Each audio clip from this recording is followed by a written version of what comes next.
Now we are. Now we're live. Yep. Good call, Steve. Thank you, Steve. Yep. Steve, we would have. Oh man, I was wondering, Steve, like, I don't see anyone watching. Yeah. Because I've been sort of Poopers is like, where the hell are these guys? They said they were starting an hour earlier. I've been looking for 30 minutes. I'm like, did this start? I couldn't find it. Like I was looking. Oh my God. People might show up in a half hour, not realizing. Yeah. Well, thank you for that, Steve. Yep. So because usually I keep YouTube open on my other channel. I've done that before, dude. Not for that long, but I've done it. Yeah. All right. Well, we had a great conversation. Without Steve, we'd have been about like an hour. Yeah. But we're an hour early, so yeah. Well, the problem is I can't even post it because it's not recorded. So it's yep. All right. So you know what we're gonna do here? We're gonna play the opening now. Sounds good. Yeah. So all right. So here we go. So just so we have the opening. Boom. That was a total boomer moment. You guys missed a half hour of great discussion. I apologize for that. So here we go. Let's try again. Wow. Happens, yeah, I'm losing Sorry, it. Man. It's contagious. You got it from me. It's contagious, right? Yep. Here we go. We're just gonna do this.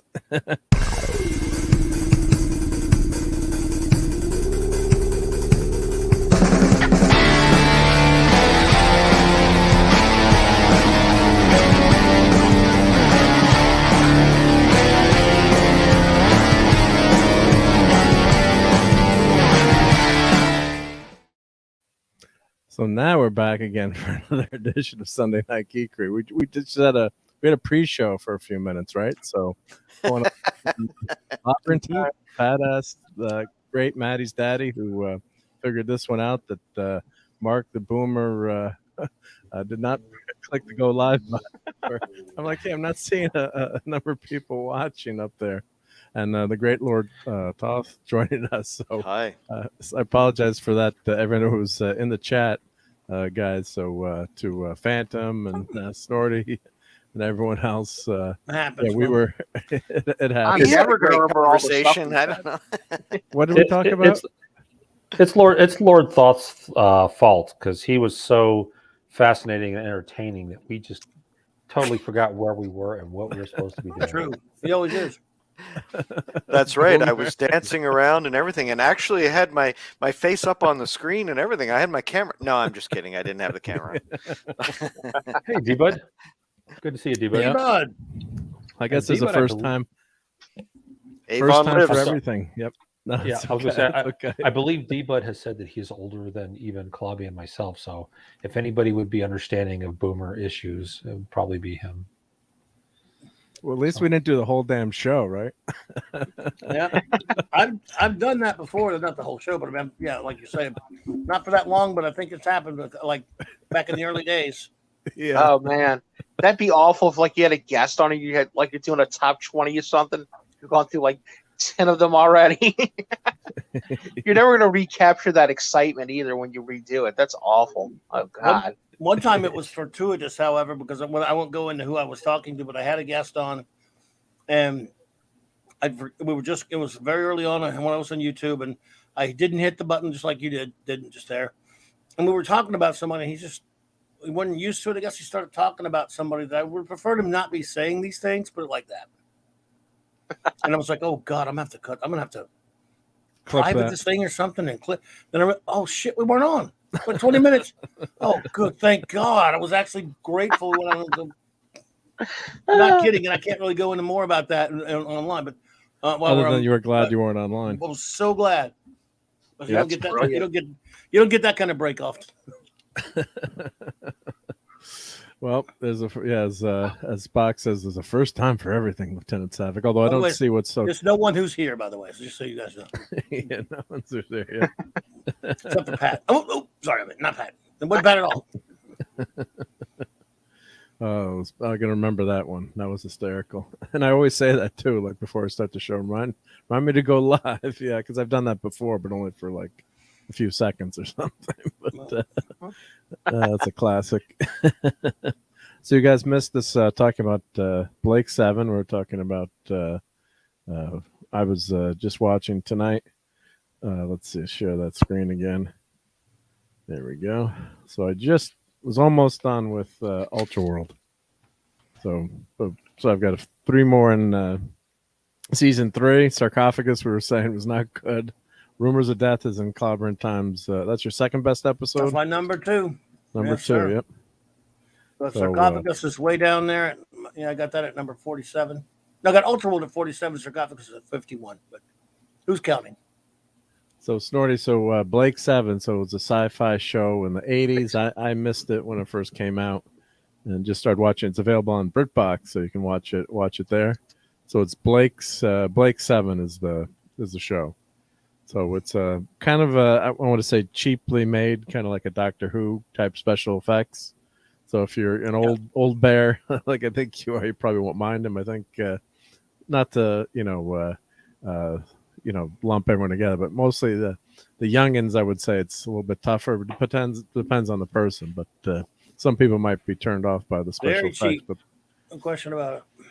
But the story and dialogue is really great. So there's some really good, especially this end of the season 2 with you've got these episodes here. It's forms a really good I wouldn't say mini movie, but it's just it's sequential, the series, in terms of what's happening. So Gambit's really good, The Keeper, and then Star One. And then once you watch Star One, you have to watch Star One Aftermath of Power Play.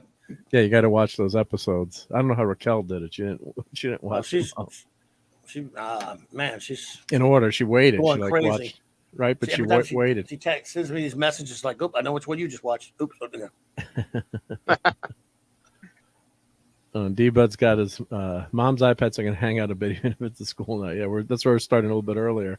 We did start a lot earlier, but we got our my friend is back. Yeah, Blast that bud. Got to hang out with D-Bud a little bit the other night, but on Nicholas's comic stream. It was cool finally getting to hang out with you there, buddy. Nice. Yep. Very good. I was at the Batman last night. Oh, that's right. Yeah, that was. Or that 2 nights ago. Yeah, that was Friday night. You were Batman at Friday night. Yeah, the days are rolling together. Yep. Yes, sir. Yes, sir. I think I've been on like 5 Batman streams this weekend. Yeah, which Batman? Yep. No, I mean, last night. What's that? Despite all the things you said, relatively speaking, you loved it. Who? You. Not you. You mean Mark? I didn't love it. You've been on 5 streams and you said you didn't hate it. So relatively speaking, I was on my own and people asked me on others. No, he's absolutely right. I agree with him. If you didn't completely destroy it, that must have meant you loved it. Oh, I gave it a higher rating than I thought I would. I was nice to it and gave it a 6. But if you call that love, well, you gave it a higher rating than every other comic movie I've ever heard you review. Oh no, then you haven't heard me review any then. What would you give? What would you give Thor Ragnarok? When it originally came out, it was a little higher on it. I gave it like close to a little over a 7.5, but it really grates on me. And there are a lot of things I hate about it. So it's really I knock it. It deserves to be knocked down to about a 4 to a 4.5. I give it a 6 because of how much idiocy and what damage it does to the character in the movie. It hasn't aged well. A lot of stupid garbage in it. What it does with to the character. I mean, it's funny to watch. Absolute classic Journey into Mystery Thor fan. Like I've got 2 long boxes full of old Thor comics.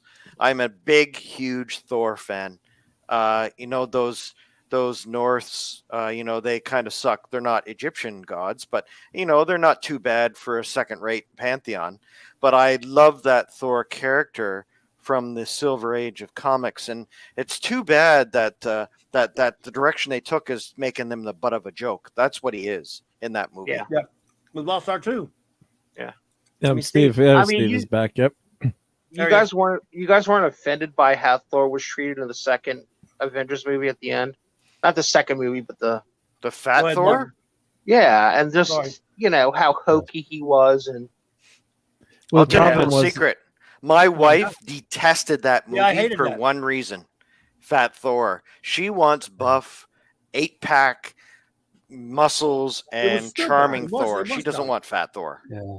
Right. And I Nobody actually, does. I actually blame him because he was going to quit It is his fault. because he didn't feel like he got to do enough stretching as an actor, enough comedy and stuff. So he Oh my loved God. Fat Thor and all that stuff, you know. Oh, and he then- You know, Stretching I might have been okay with it. Actually, not. I wouldn't have. But if at least once he starts getting his act together, we got some kind of what he means. I don't care. Rocky What he wants to do moment. his mother, or whatever, or this magic that turns him back into the normal looking Thor, and you get okay. You got your little silly joke out of the way. It's just I hated it though.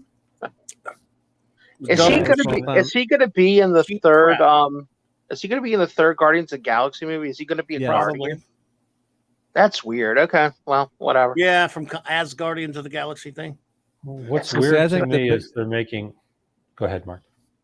No, I was gonna say I think I'm a longtime Thor fan too. That was one of the books I always bought. I agree with Claude. I was gonna say, excuse me, if he had been Fat Thor for part of the movie, and like that it's okay to have that hero's journey, and then he raises the hammer. Although it made no sense because he already had a hero's. I thought Ragnarok was supposed to be the hero's journey for him. Yeah, raise my hammer, and then by the power of Thor, and then I could be back in shape again. That's what Volstagg is for, and of course the bastards killed off the Warrior 3. So Oh yeah, I hate that. Did that. Hate that. That's one thing they can't stand they always did that. Yep. They tend to do that in superhero movies. They tend to kill off the villain in the first movie, or the first. Like they killed off Jack Nicholson's Joker in the Keaton movies, and they've been doing it all through. They killed off the Yep. Red Skull, and Darth Maul, and there's although he came back. yeah, but the ones that have history are the ones that I get upset's too strong a word. I take issue, I take umbrage with, because there are so many good stories, and there's so many. There's so much rich history there when a villain comes back, and especially with somebody like the Joker, because the Joker wants to kill Batman, not because he foils his plans, but just because he wants to. It's a personal thing with him.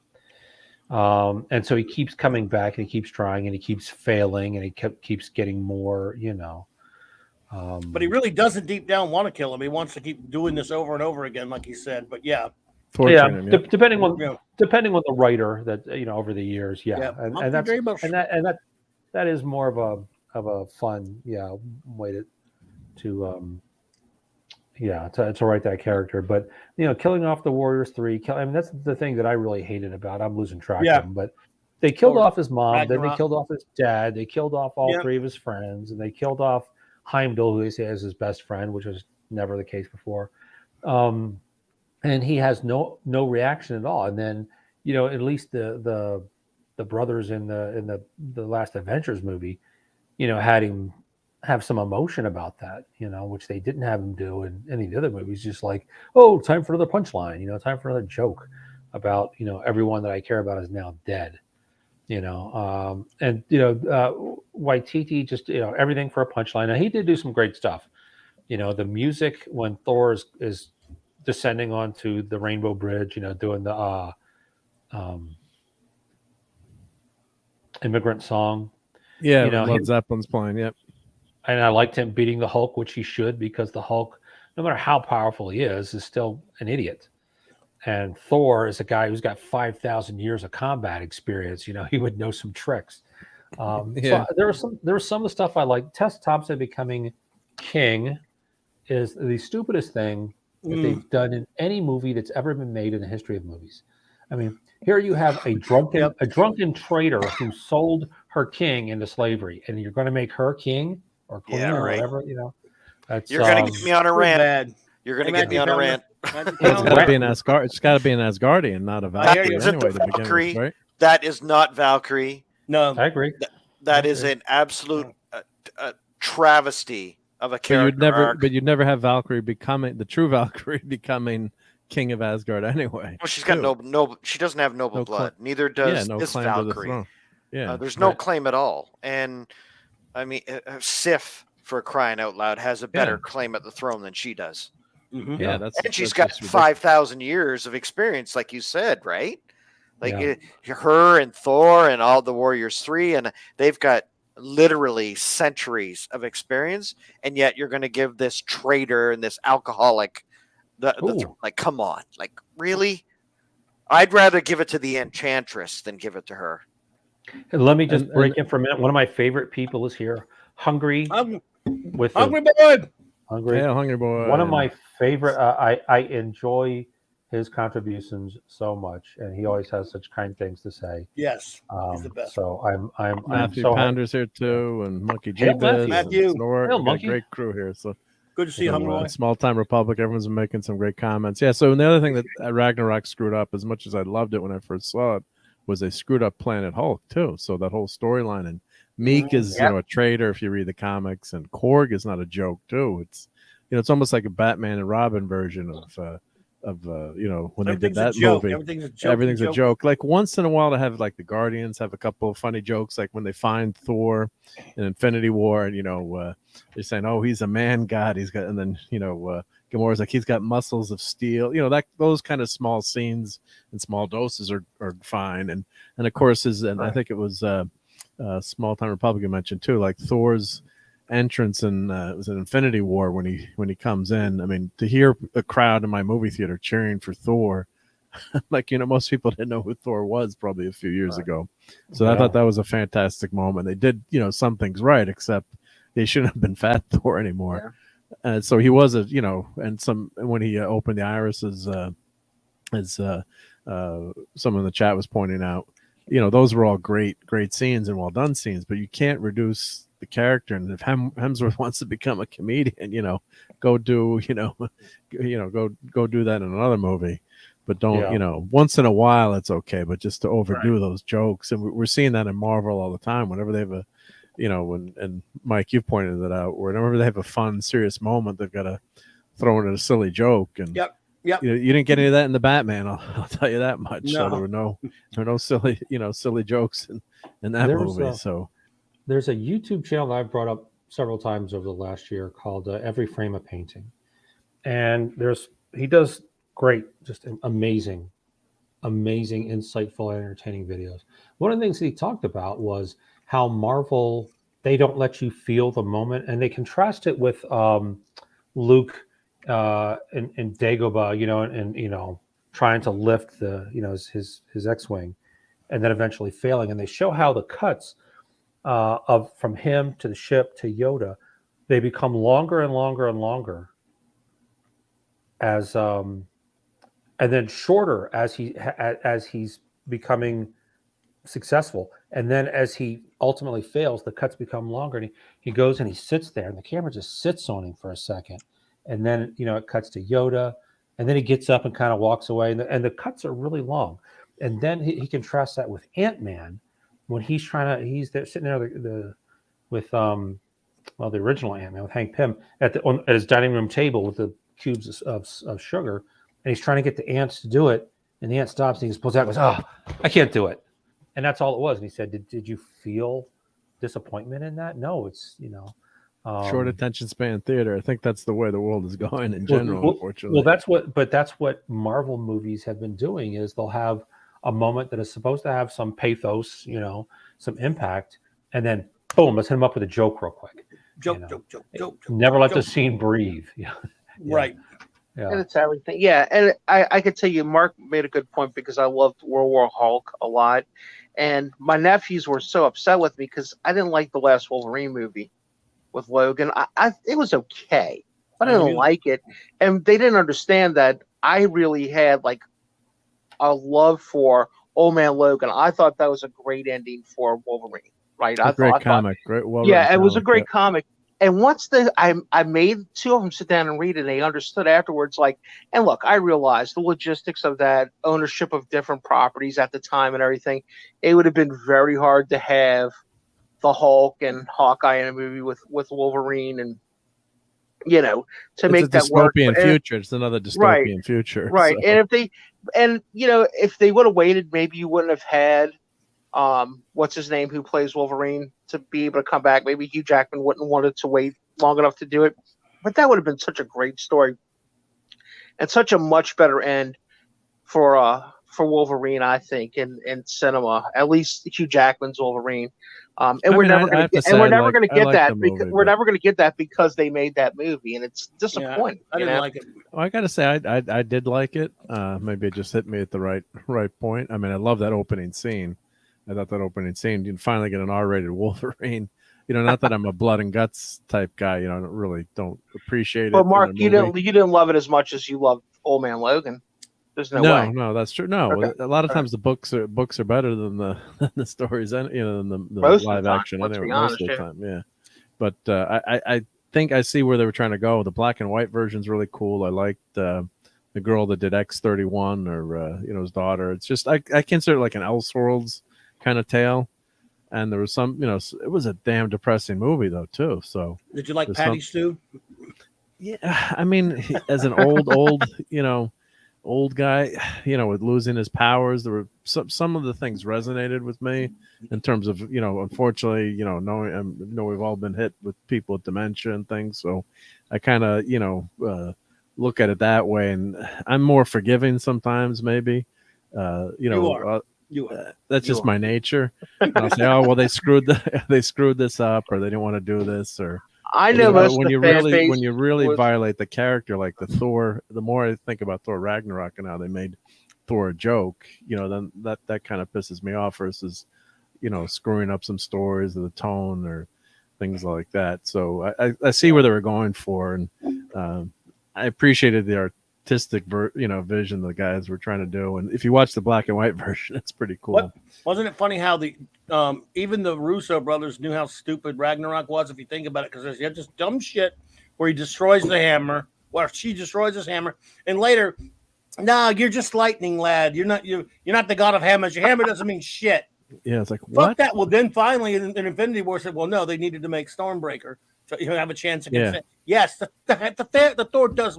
Thor's hammer does mean something. You fucking idiot. Yeah, Well, I cursed on your show. That's- I cursed Yeah, on your he's- show. Sorry. that's okay. He's had that hammer for millennia. If he were a real character, that hammer would have been ancient when Christ walked the earth. Okay. Now I know guys that broke down crying when their classic car that they've had for 10 years got totaled. So so that hammer would, as Clavi says, that's got a lot of meaning. I mean, we would be upset. I mean, if the archaeological relics behind you got lost in a fire, you'd be inconsolable. You try to hide it from your wife, but so imagine if you've had these things for millennia. So Sorry, Now, are they bringing the I mean- they're bringing the hammer back now? How are they bringing the hammer back for Jane Porter? Because didn't Captain America bring send the other hammer back in time? Sorry about that. yeah, Marcus, but man. well, you could pick it up No, from that it's point fine. in time. Yeah. No, I'm just wondering, are they going to Jane reconstitute the Foster? hammer? Yeah, I don't know. About Mjolnir, that's a good question. Yeah, what's happening in Yeah. Mjolnir? Unless they're going to give her Stormbreaker. And they even give one last point about what Clavi's point about it has meaning. The guy gave it a name. He named Mjolnir, the Crusher. Right. So it's like when people name their car Goldie or Bessie or whatever. Mhm. There's Stormbreaker. That's the original Stormbreaker. What are you talking about? What's this new Stormbreaker? Eric Masterson. Right? That's it. Yeah. Thunderstrike. Thunderstrike, but his hammer was Did he have- Stormbreaker. It always aggravated me. Did he need the damn jacket? He needed the vest to protect himself. Yes. He did. Sometimes it gets really cold. He didn't need it for his arms because they're so bulked out. But What's yeah, with he this really light- needed that. Look at the He life needed that preserver. vest. The life preserver. keeps The dark candy is in going to there. drown. Can I take the life preserver off without breaking it? No, the He's got vest that- is just for his keys, his wallet, some spending change, and his cell phone. That's true. It's like a woman purse, but you Well, when wear. he had that, it was before cell phones existed. But yeah, It's his version of cargo pants. Clavi, when I used to work at the Segan Village 10 movie theater, which by the way, their phone number when you called them is Teenage Mutant Ninja Turtle. Wow. Anyway, well, it's actually one less note, but when I would dial it, I'd always hit that last note again anyway. But and guys would wear cargo pants to the theater, and they're sneaking in all their drinks and their stuff in their car. Oh, yeah. And we're like, That's what they're for. that's what Thor's doing. Thor's sneaking his popcorn and his soda and his Courtney. vest. So Your Hungary. snow caps got to get into the movie theater, right? Courtney. The cargo pants. Sport- Hey, Courtney. Courtney. How do you sneak a drink in with your pants? Oh, In your cargo pants. You ever seen how big those pockets are? We're big. I don't. Maybe you Cargo call them pants. something different in But Canada. dude, it would go through the canvas or the. No, like a bottled. Oh Jesus! Bottle Yeah, Coke. sorry, Because Steve. It's they don't- late. they don't Even wanna though pay for Mark's them. are. I'm Candy sitting here and thinking. stuff. I'm sitting here thinking somebody like poured a 2 liter in their pockets. Like that's not going to work. You'd have to put it in a Ziploc. Oh yeah, that's true. A can. Yes. The Or- best thing or I a ever saw bottle. somebody sneak into a movie theater. Sat behind me. It was 2 ladies, and they brought in a big old 8-piece family meal of Popeye's chicken and ate it. Wow. Were they Filipino? They were not Filipino, and that's all I'm saying. He's My in New ex- Orleans. I was My in New ex- Orleans, bro. Watch. New Orleans. Yeah. Fill in the blank. The reason I asked is because my ex-wife told me that growing up, her grandmother would sneak in like a full picnic into the movie, and they just be eating. My Italian grandmother did the same thing. Yep, he snuck everything because it was too damn expensive, true. right? So, and then last time I went to the movie theater, not that I should be eating popcorn, but and candy, but like the candy bag was like cut in half, like it was like 4 ounces, and the What? popcorn bucket was really much smaller, and popcorn's damn cheap too. So That's you do get funny. free My, refills. Well, my there's- old man would get mad if you tried to sneak stuff in, and because he was like, "This is just somebody's business." And my mother was the complete opposite. So if you went with her, you just put whatever you want in the purse, and she'd pull it out during the movie. And she'd make like sandwiches and stuff too. If you wanted a sandwich, you want a sandwich? No, I'm watching the movie, Ma. But my father was like, "No, you can have a popcorn or a candy, and you can have a drink or an icy," and that's how he was. I remember one time we're at Lincoln Center watching something, and my mom's like always got candy or something. So she going in her purse, and when you've got the crink, where's some piece of plastic or something? You got and the guy from Law and Order was playing Lincoln. I'm like, Mom, put the fucking candy away. It's just going like you're hearing like because when it's quiet and the sound travels. Hey, Polynesian Minion. Follow me. Did you make it to Vegas? We were talking about maybe having lunch yesterday, meeting up, but she got stuck in the snow from wherever she was traveling from. A Polynesian Minion is all over the west coast of this country. I mean, you are putting in some serious miles and some serious hours. Hungry Boy, yes, somewhere packed in boxes. I have the Edda Prose and the Edda Poetic, and it really, it's very interesting. How Thor was, like in the mythology, Thor's hammer was not enchanted; it was just heavy, and he was strong. That was it. But they humiliated Thor a lot. They kind of made him, sort of an idiot with muscles, a good guy, but it's sort of how they portray Hercules in Marvel Comics, as not too smart, but basically a good guy with a lot of power. Thor was tricked into, he had to go to a party to retrieve Mjolnir, and he had to dress as a woman, and they did that to humiliate him. And some of the stuff they've actually brought into the comics, like when he had to cross the river, and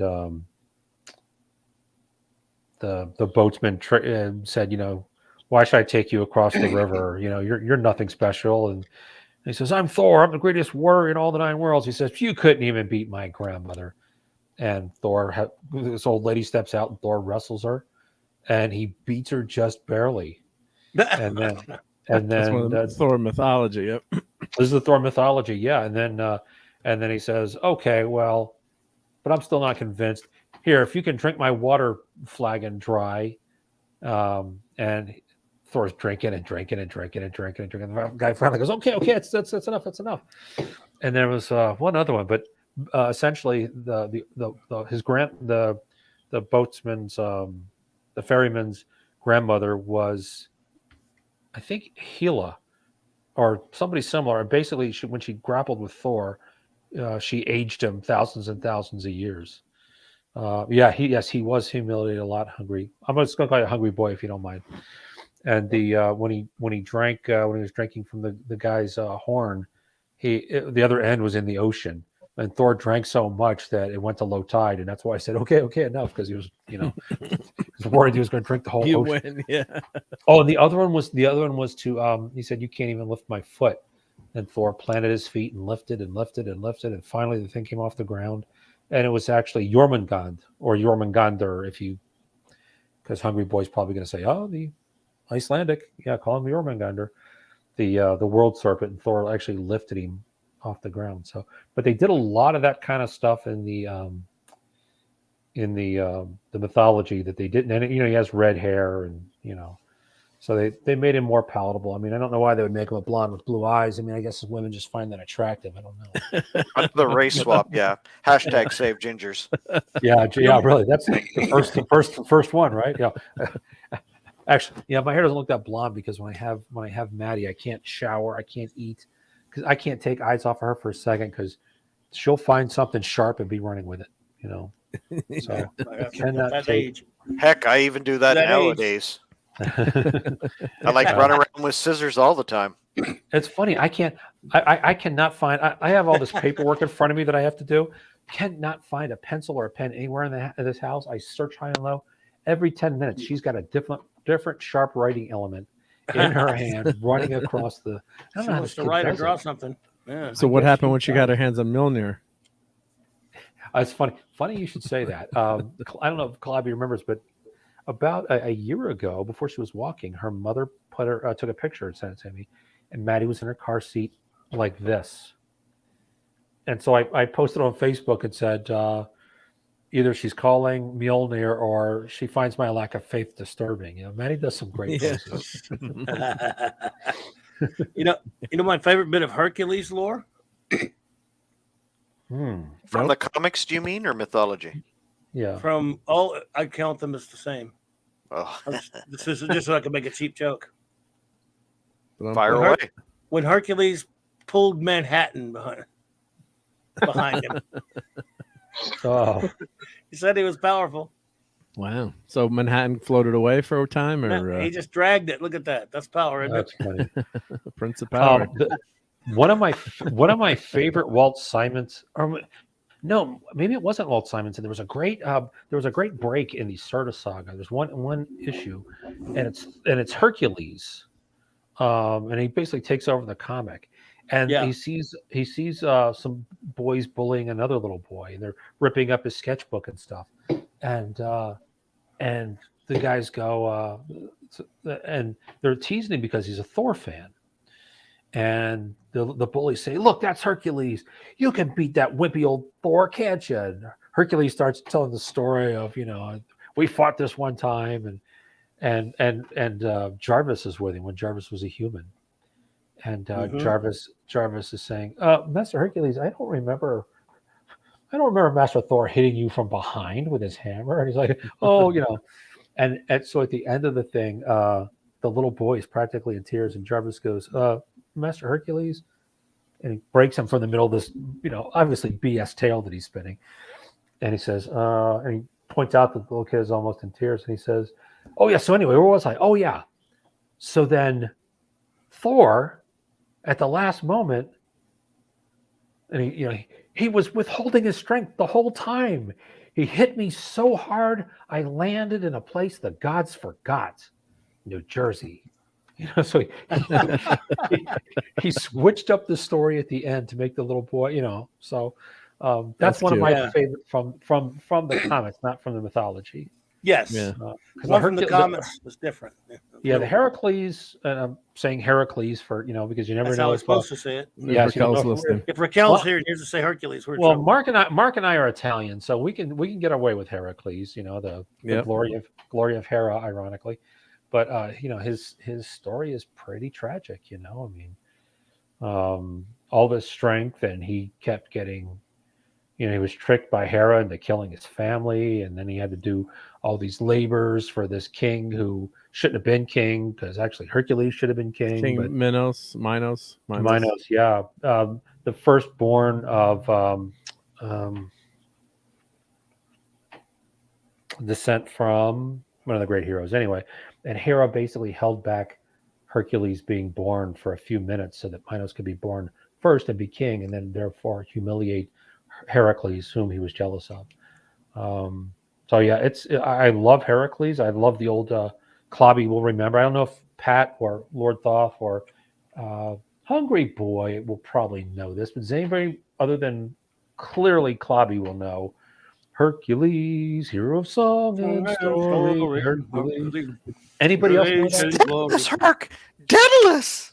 With the strength of 10 ordinary men. Who did that impression? It's LT. Daedalus, Herc! Daedalus! That's awesome. He's doing mute. Perfect. That's perfect. I'm glad to have. Hey friend. friend. Hey friend. Like Hercules. Sorry. Mark, do you know of what we speak here? Is that a Hercules cartoon from the 60s? Mhm. Yes, made by Translux, the same Yep. guys that made Speed Racer. Speed Racer. Yep, he used Sang, to Go Speed ring. Racer. Go. He used to pull out that ring, and it was all over for Daedalus. Yep, the ring Yeah, he needed. what's that hand? Even, when I even like, stronger. Yep. Well, I had Great. Underdog too, which made Mom lock up the pillbox because I kept trying to get into there to get Underdog's powers. So Do you know all the words of the theme song, Clobby? I know you know them. Power of the. Sorry, go ahead. Mark, does anybody know all the words of that theme song? speed of lightning, power of Let's thunder. start- No. I'm Yeah, so yeah, the no, beginning. you got to start at the beginning. Yeah, I'll bet also. I don't. I'm so bad with quoting stuff, but yeah, When in this world if you ahead started lies to greed sing of this, those whose hearts are filled with greed, who rob and steal from those in need, to right this wrong with blinding speed goes underdog, Underdog. underdog, Underdog. speed, and then speed of lightning, roar of Power of thunder. thunder. I hate dogs. So, What? voiced by Wally Cox. Anybody remember him? Yes, Yeah. Yep. And that's a Cap- classic Cap- deep pull too. That but- voice acting. but- Yeah, But before we move on from Hercules, if you haven't seen it, also theme song was sung by Johnny Nash. I'm not sure if it's the same one that did "I Can See Clearly Now the Rain." But anyway, but when Bruce Timm was trying to work up a character design for Superman in the animated series, he went through hundreds and hundreds of sketches. And then somebody came up to him and said, "Hey, do you remember that old Hercules cartoon from the 60s?" And that is where, if you look at that and you look at Superman, the animated series, it's pretty close. I mean, he took it, like for Batman, they took it from the Fleischer Superman. So there's a little cross pollination going on Yep. there. So, Indeed. interesting. Yeah. Mighty, So, the mighty sorry to, Hercules were cool. sorry, anytime Well, we no, talk it's about all animation, good Mr. memories. Know-It-All has to rear his ugly head. But yeah. Well, Matthew Pounder put up this quote a while ago. I just wanted to bring that back up. So Thor 136, wasn't that where they were thinking about how Thor was going to marry her, maybe, or what was? I'm trying to remember that issue where something he found out she couldn't stay in Asgard, or he banished her from Asgard, or you guys are better at the memory files. Issue than number me. no. LT might know. Yeah, but in 136, there was. I'm remembering that now. There was something that happened, and he said she couldn't stay in Asgard or couldn't be in Asgard, or that she wasn't worthy to be there. So I'm trying to remember. Well, maybe I'll Google Thor 136 because that's interesting to talk about. is that a high evolutionary issue? I'm trying to think. I think that Heimdall was involved. Yeah, I think that what happened was he takes Jane to see Odin, and Odin turns her into a god, I think, because of they were going to get married. Wow, I'm trying to. That's what I was saying. Yeah, so you're right, LT. It sounds like from this quote. I don't want it. I don't want to be a goddess. I won't stay in Asgard. It's too horrible. She has to prove that she has the bravery of a god, but she gets scared by the test that Odin gives her, and she fails the test, and that's why she doesn't become a goddess, and that's why they never get married, if I'm remembering correctly. Wow, I think I read that issue like 30 years Good ago. memory. Maybe? Yep. The high evolutionary. Yep. Mm-hmm. Yeah. Thor explains Well to Jane. done. I thought it had something to do with getting married, so I'll give myself a quarter of a point there. Yeah. Jane Foster, that Odin has consented they can be wed, and he's going to take her to Asgard. She's overwhelmed by the teleportation process, even more when they materialize on the Bifrost Bridge, just as a warrior party is returning home with a troll as their prisoner. So yeah, I'll just post this link in the chat. But that's people would use that to say that Jane Porter can't have the power of Thor now in the new movie that's coming Jane out. Foster. Jane Foster, thank you. Jane Porter's Tarzan's chick. Well, Yeah, she's yeah. immortal. She's immortal that all of a sudden becomes overwhelmed by Asgard, Odin, monsters and creatures from Norse mythology, and she's like, "Eep!" Right? Like any Yep. normal person would be. If I was set up to have to deal with that.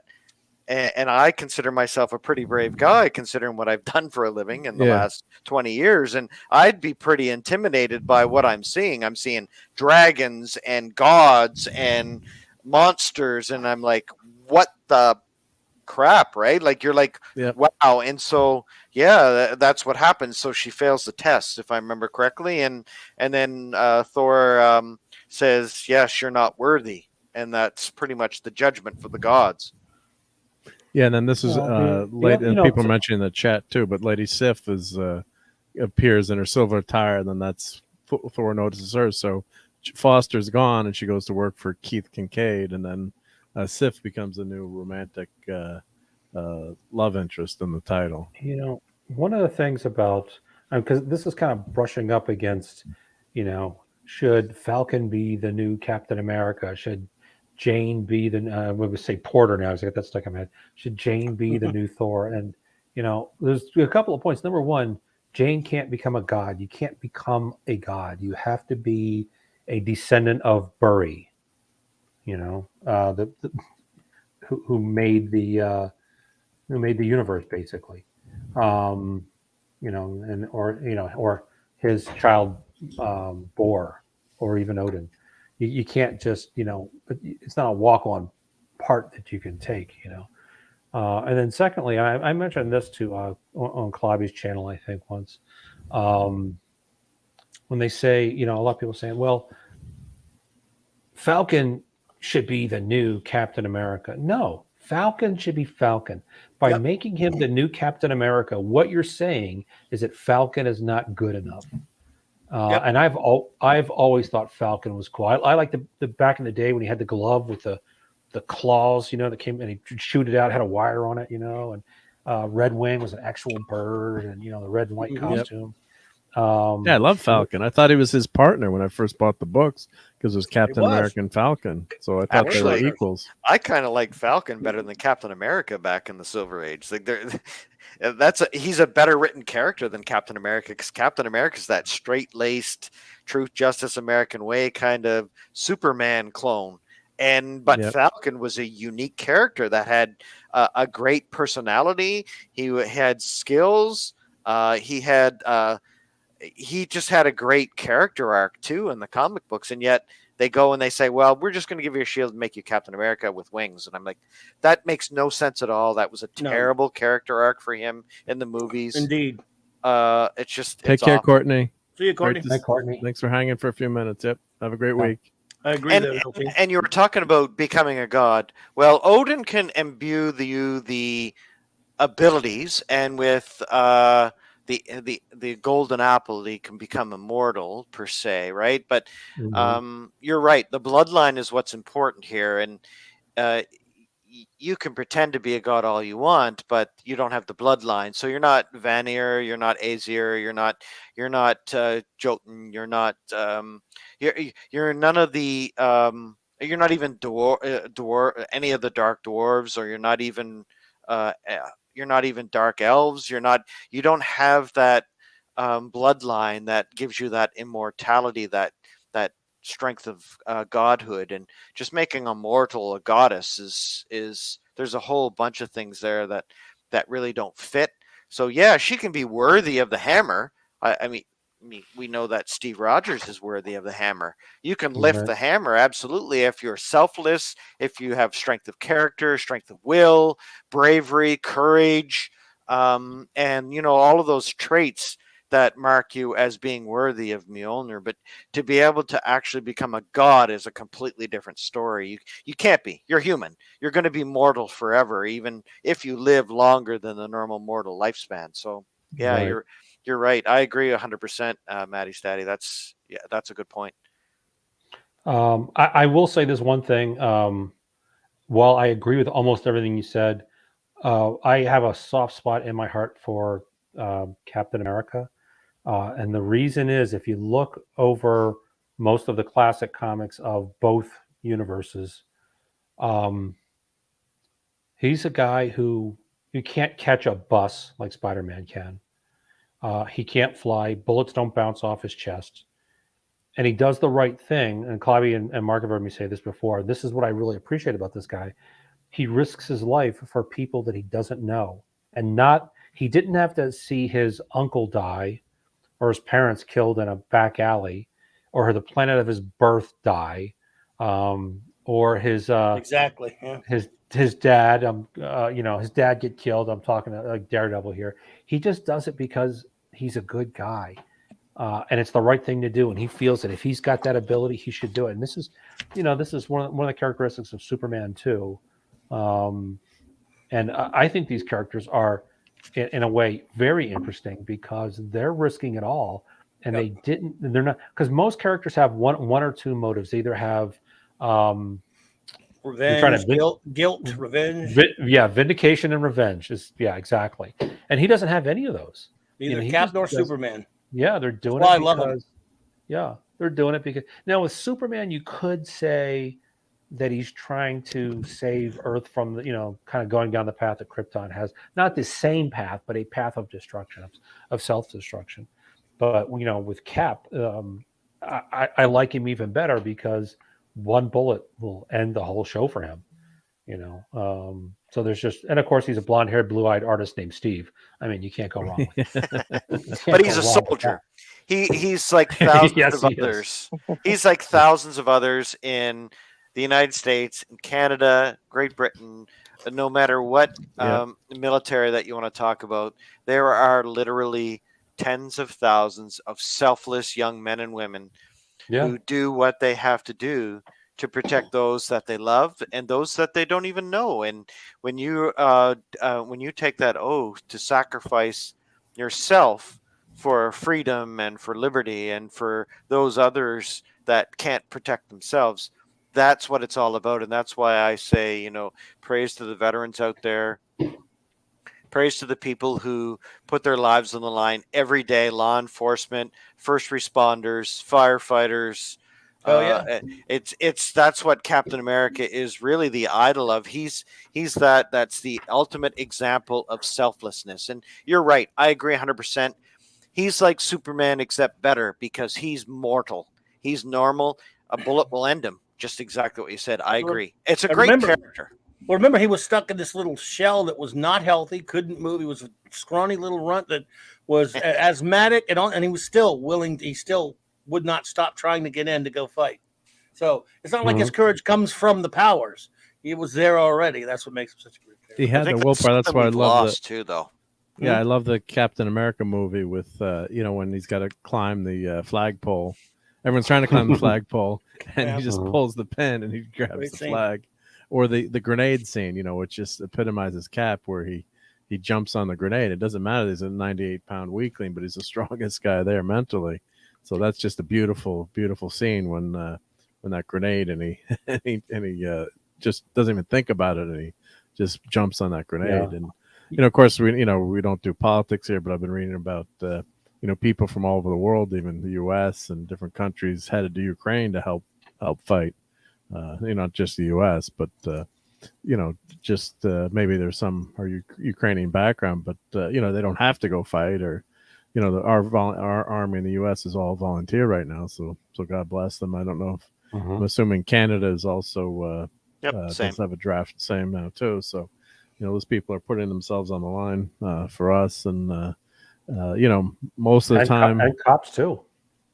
Cops too. Yep. So most of the time it's they're not in the in danger, but then when the call comes, they head straight to danger. And if you're in trouble, who's the first person you're going to call, right? A cop. And who are you going to be happy to see if you're in really bad trouble, need some help, a firefighter, a cop, or someone like that, not getting at all the other political stuff, but I know when you call, if you've ever had to call 911, what a relief it is if you need help, to see see a cop there. Clobby and I both know a cop. And this guy, Clobby, you may not know it, but like he's an actual hero. Yes, Do you know that he jumped into a pool to save a drowning baby and resuscitated him back to life? That baby now is going to be like in his 30s. But yeah, this cop that we know was not even on duty. He was walking home. He was cutting through a parking lot of a hotel, or not hotel, I'm sorry, a apartment complex. Saw this baby in a pool floating face down. Jumped in, pulled the kid out, Wow. and resuscitated him back to life. And he also, one time, he and his partner were actually not on duty, but they were driving from South Louisiana or from Baton Rouge to Shreveport, which is North Louisiana, and they saw a burning house and they rushed in and saved an old lady. But this person, Clobby, won't talk about it to this day because they didn't know that in a back room somewhere her husband was, and he died. So he didn't make it, unfortunately. I have and I've heard so many stories of like cops who died on their first day, or cops who died, when they had a pregnant wife and stuff. And military, Lord Thoth, I know you're a vet, or you may be active, I'm not sure. But I have the utmost respect for people that put their lives on the line for their country, or I should say for the people of their country. I'm active, yeah. I'm active. I'm currently a reservist, but I'm also law enforcement. I'm an active law enforcement officer. So I could tell you, and I've got 30 years experience, Air Force and law enforcement. So there are stories, gentlemen, and those in the chat that I could tell you that would curl your toes and make you just unbelievable. But yeah, and not to, I'm not tooting my own horn, but what I'm saying is there are law enforcement officers, firefighters, first responders, men, military personnel out there who every day they put their lives on the line. And so, yeah, they're all heroes in their own way. And they don't ask for any accolades. They don't want medals pinned on their chest. That's not what they do it for. They do it because that's just their personality makeup, that they just want to help. And that's exactly what Captain America is. He just wants to go out there and do what's best for everybody to protect those people who can't protect themselves. And you know what? The world is made up of heroes. And I think we all have it within ourselves to do that. You don't just have to have a badge, or you don't have to have a rank. You can be just a regular person. And anytime you see something happening in front of you, get involved. Be there for others. Jump in the line of fire and help people, if it's children especially, or if it's people that are in an accident that are bleeding on the sidewalk. Jump in there, do first aid, go out and take a first aid course, go out and learn self-defense and learn CPR. Firearms and CPR. Get out there and just be prepared, because you know what? Sooner or later it's going to happen. Would you rather be on the sidelines and just watch somebody bleed out, or watch something happen to somebody where you could have been there to prevent that? That's what you need to do. You need to be your own hero. You need to be a person to be selfless. Get out there and help others. And whether it's even donating to the Cancer Society, or volunteer to help people who are homeless, or working at a shelter, or whatever it is, just be more like Captain America. Phantom Outsider made a great point that Clark Kent was raised to be like Captain America. That's a really brilliant point. And in the movie, I think Mark got cut off, but I think he was on this train a little while ago. I think where you were going was that with Captain America, you loved him before he got the super soldier.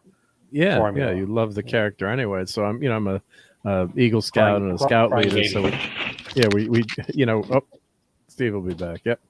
So you love that person who's that leader who does it, even though it's not going to benefit them directly, or what I always say is what you're doing when no one else is watching, right? So, if you pick up that piece of garbage when you're walking through a park or something and put it in the garbage, but you're not doing it because someone will notice you, but you're just doing it because it's the right thing to do. And that's a super minor thing. But as a scout, you're always taught to, leave things better than you found it and be prepared. But that's a good motto to have. So, and also the people make fun of the James Kirk line. We're all from scout camp. We went to watch the movie Wrath of Khan, and let me tell you one thing, son. James T. Kirk was never a Boy Scout. We all booed, but anyway.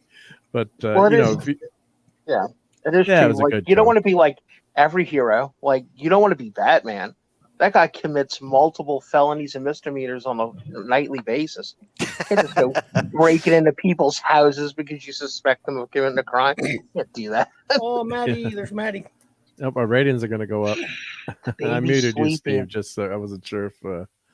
So you're on mute right now, Steve, just so you know. But yeah, there's Maddie. Yep. Hey, Maddie. Aw, she's sleeping. She woke up. Yep. She Well, woke she up wanted to in bed become part of the show, I think, too. So she wanted to let her opinions be felt on the Batman. No, just kidding.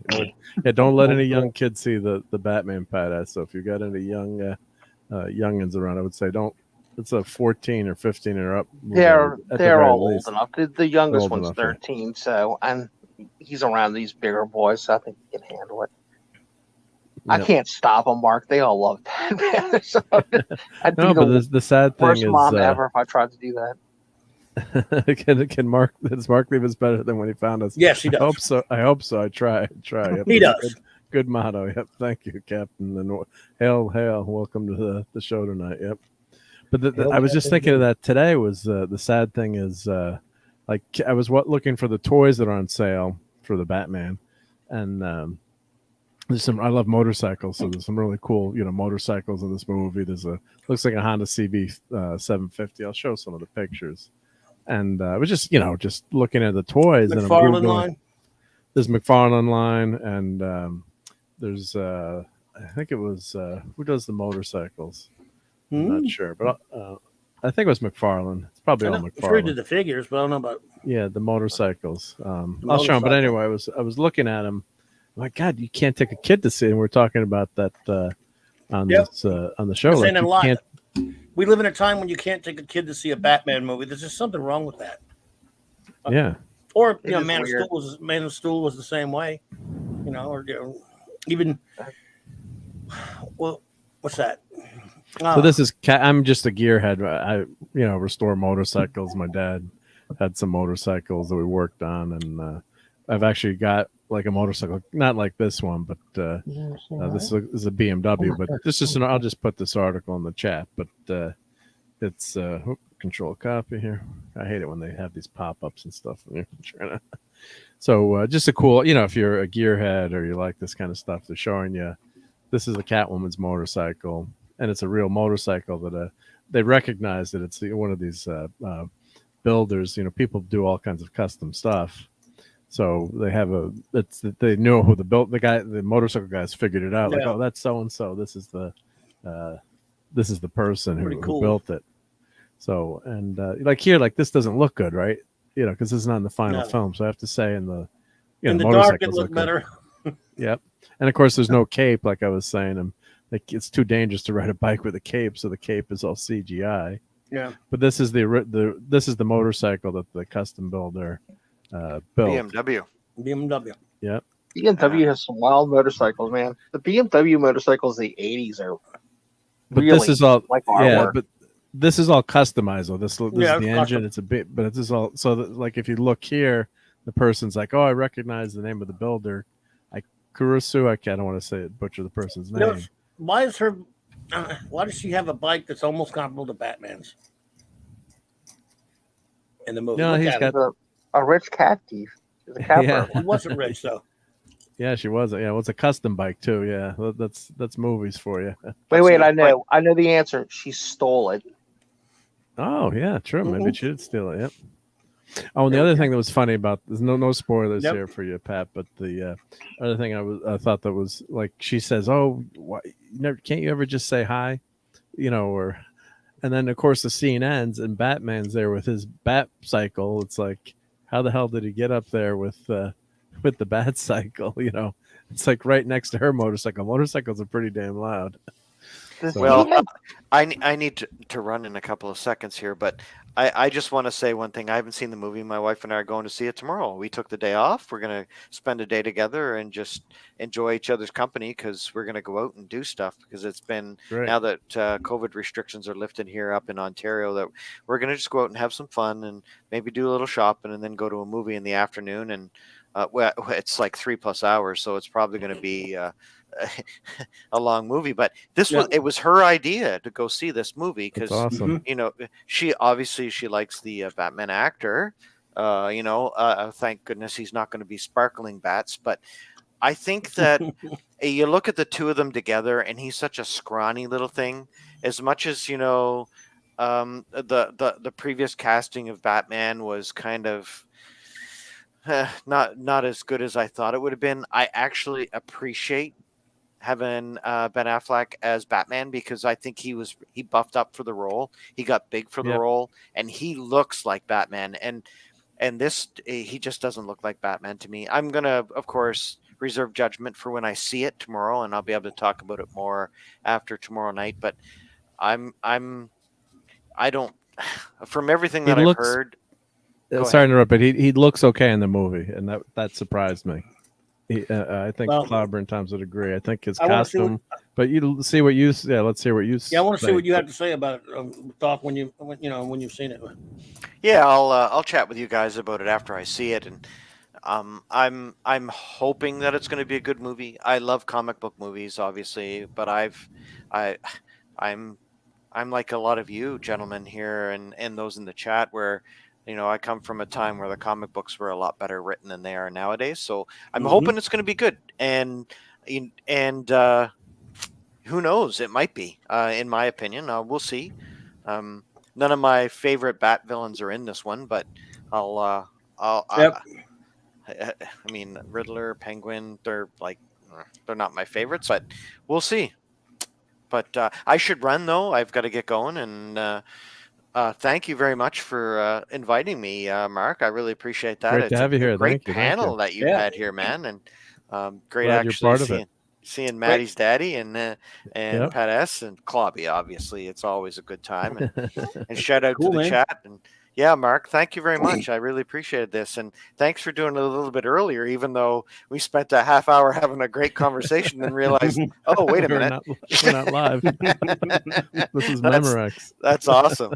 But thanks very much and have a great night, everybody. Everybody be safe out there and take care. And I'll talk to you soon. Take care. LT. Have a good one, LT. See you about Dave on lives. Yep. Dave on lives. Night, everybody. That was great having LT here. So, yep. So, does so the here's Batman have bolts on his wrist? Yeah, he does have crossbow bolts. Yeah, he does. Does he shoot a crossbow? Well, they're grappling. No. They're grappling. They're grappling. They're actually grappling hooks, which is kind of cool. So he puts them in, and the grappling gun is underneath and pops out, and then he takes the grappling hooks out, and he puts them in, and then they expand and they show you the 3 points come out. No, I don't like it. No. What's that big motorcycle he's got there? Yeah, so this is from the Flash. This is the Flash motorcycle, and they're doing. Wow. Okay. So this That is looks the cooler Affleck. than the other one. Yeah, this is more cartoony and fun comic book, and it's gonna have 2 wheels, but of course it won't work with 2 wheels, so they have just 1 wheel, and then they're gonna CGI all the rest. So yeah, that's Ben Affleck's motorcycle in the Flash movie. So that's pretty wild, yeah. So this is more of a, these are actually real motorcycles that, of course, the other one's real, but semi-real. Haven't they learned, by the way, that sticking Batman in a movie doesn't necessarily save it? He couldn't save it with BVS crap, and he's not going to save his dumb Flash movie. All right, go ahead. Yeah. No, it's you can have a good scene, but that doesn't. Not with Ezra Miller in there. Yeah, it's not going to make the whole movie. Like, see, this doesn't look as good. But Pat, you haven't seen it.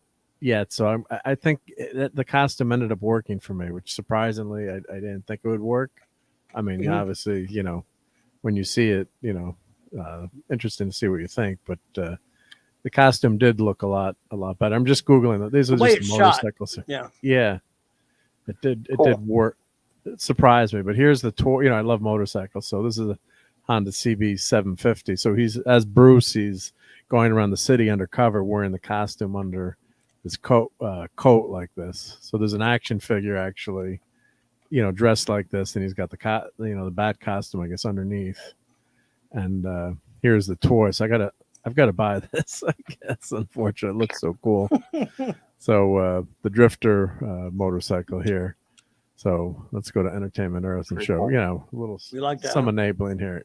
I have a motorcycle like this, so Hmm. you gotta, when you see it in the movie, it's pretty cool. So it's a pretty nice model of the. One of the cool things they did in that awful Batman movie, I think it was Batman and Robin, where Alicia Silverstone was the Batgirl. Mm-hmm. Yeah. Like, I didn't know this, but they did that in the original Batman TV show of the 60s. That Batgirl's motorcycle was not the Batgirl cycle. It was Batman's motorcycle. And she just basically said, I'm using this. And they didn't stop her, which I think is kind of cool because they did that in both the TV show and the movie. So you got to kind of respect that a little bit. That's a bit of homage. I kind of dig that. So The she's TV technically on the Bat cycle. Oh, the TV show, she had her own bike. Right, but that's where she got it from. It wasn't like she went out and built a motorcycle. Like, I'm going to be Batgirl now and get a red wig and build a motorcycle. No, It wasn't Batman's bike, though. I don't remember that. Where was Batman's bike? He had his own. Of course, he's motorcycle. rich. He could build another one, but He only used it once, really only once. I think it was in the movie, the 66 movie. Yeah, here's Her bike's way different. Yeah, that's the Batgirl motorcycle. that's it's a pretty girly looking bike. They were Mhm. Yamahas. Yep, both bikes were Yamahas. I think you could be right. They were the same actual base motorcycle. They're Yamaha 250s. They used the Bat cycle. I don't know if any more than once, maybe a little bit more than once, but certainly in the 66 movie, and it had the sidecar. There's Batman's right there, right? It was like a black and white motorcycle with almost like a point. Yeah, that's Hers was purple. Yeah, so here's so that's the Bat cycle, and this is background. And of course you've got frills on here. It's just so ridiculous. It's so funny. But she was actually created for the TV show. You think that's funny? You should hear the song. You should hear the Batgirl song that they had in one episode. Was that the one that was in the on the? It was like the I think pilot it was in her first episode. Yeah, I think, or maybe her second one. I said, Batgirl. I swear to God. right. That movie was terrible. I used to have such a crush on her, dude. This one? Alicia Silverstone, yeah. Yvonne's better. From Clueless, she dated Ant-Man in that movie. Yeah, that's true. You know, it would be fun to collect unnecessary superhero vehicles, and of course, the best one has to be the Spider-Mobile. Like Spider-Man's whole thing is he's agile and stuff and everything, and he's a college student, right? So why would he A, have a Spider-Mobile, and two, how would he ever take care of the upkeep on that? Pete's always broke, right? He's trying to sell pictures and stuff and everything. He's going to keep that thing gassed up and the engine working all on it. That's ridiculous. Where's he going to park it? He's in New York City. He didn't make the Spider Buggy. Some stupid bunch of I forgot, some group gave it to him to try to help him advertise or some crap. Got him into it for a short amount of time. It's called the Spider Buggy, and yeah, I remember it. Yep. Nowadays, have they done a toy? You could have Tony Stark give it to him. Right, this is your Spider-Mobile. I gotta have to get this too. The Batmobile is pretty. The Batmobile is pretty fun in this movie too. I have to say, with the sound effects. What is it? A Camaro? It's a custom bike. It looks like it's a Camaro to me, but I wonder if they just built it totally from scratch or. Yeah, those Camaros in the last couple of years are pretty thick, gentlemen. I'm not a Camaro guy, but I could be I could drive one of these. They're pretty thick.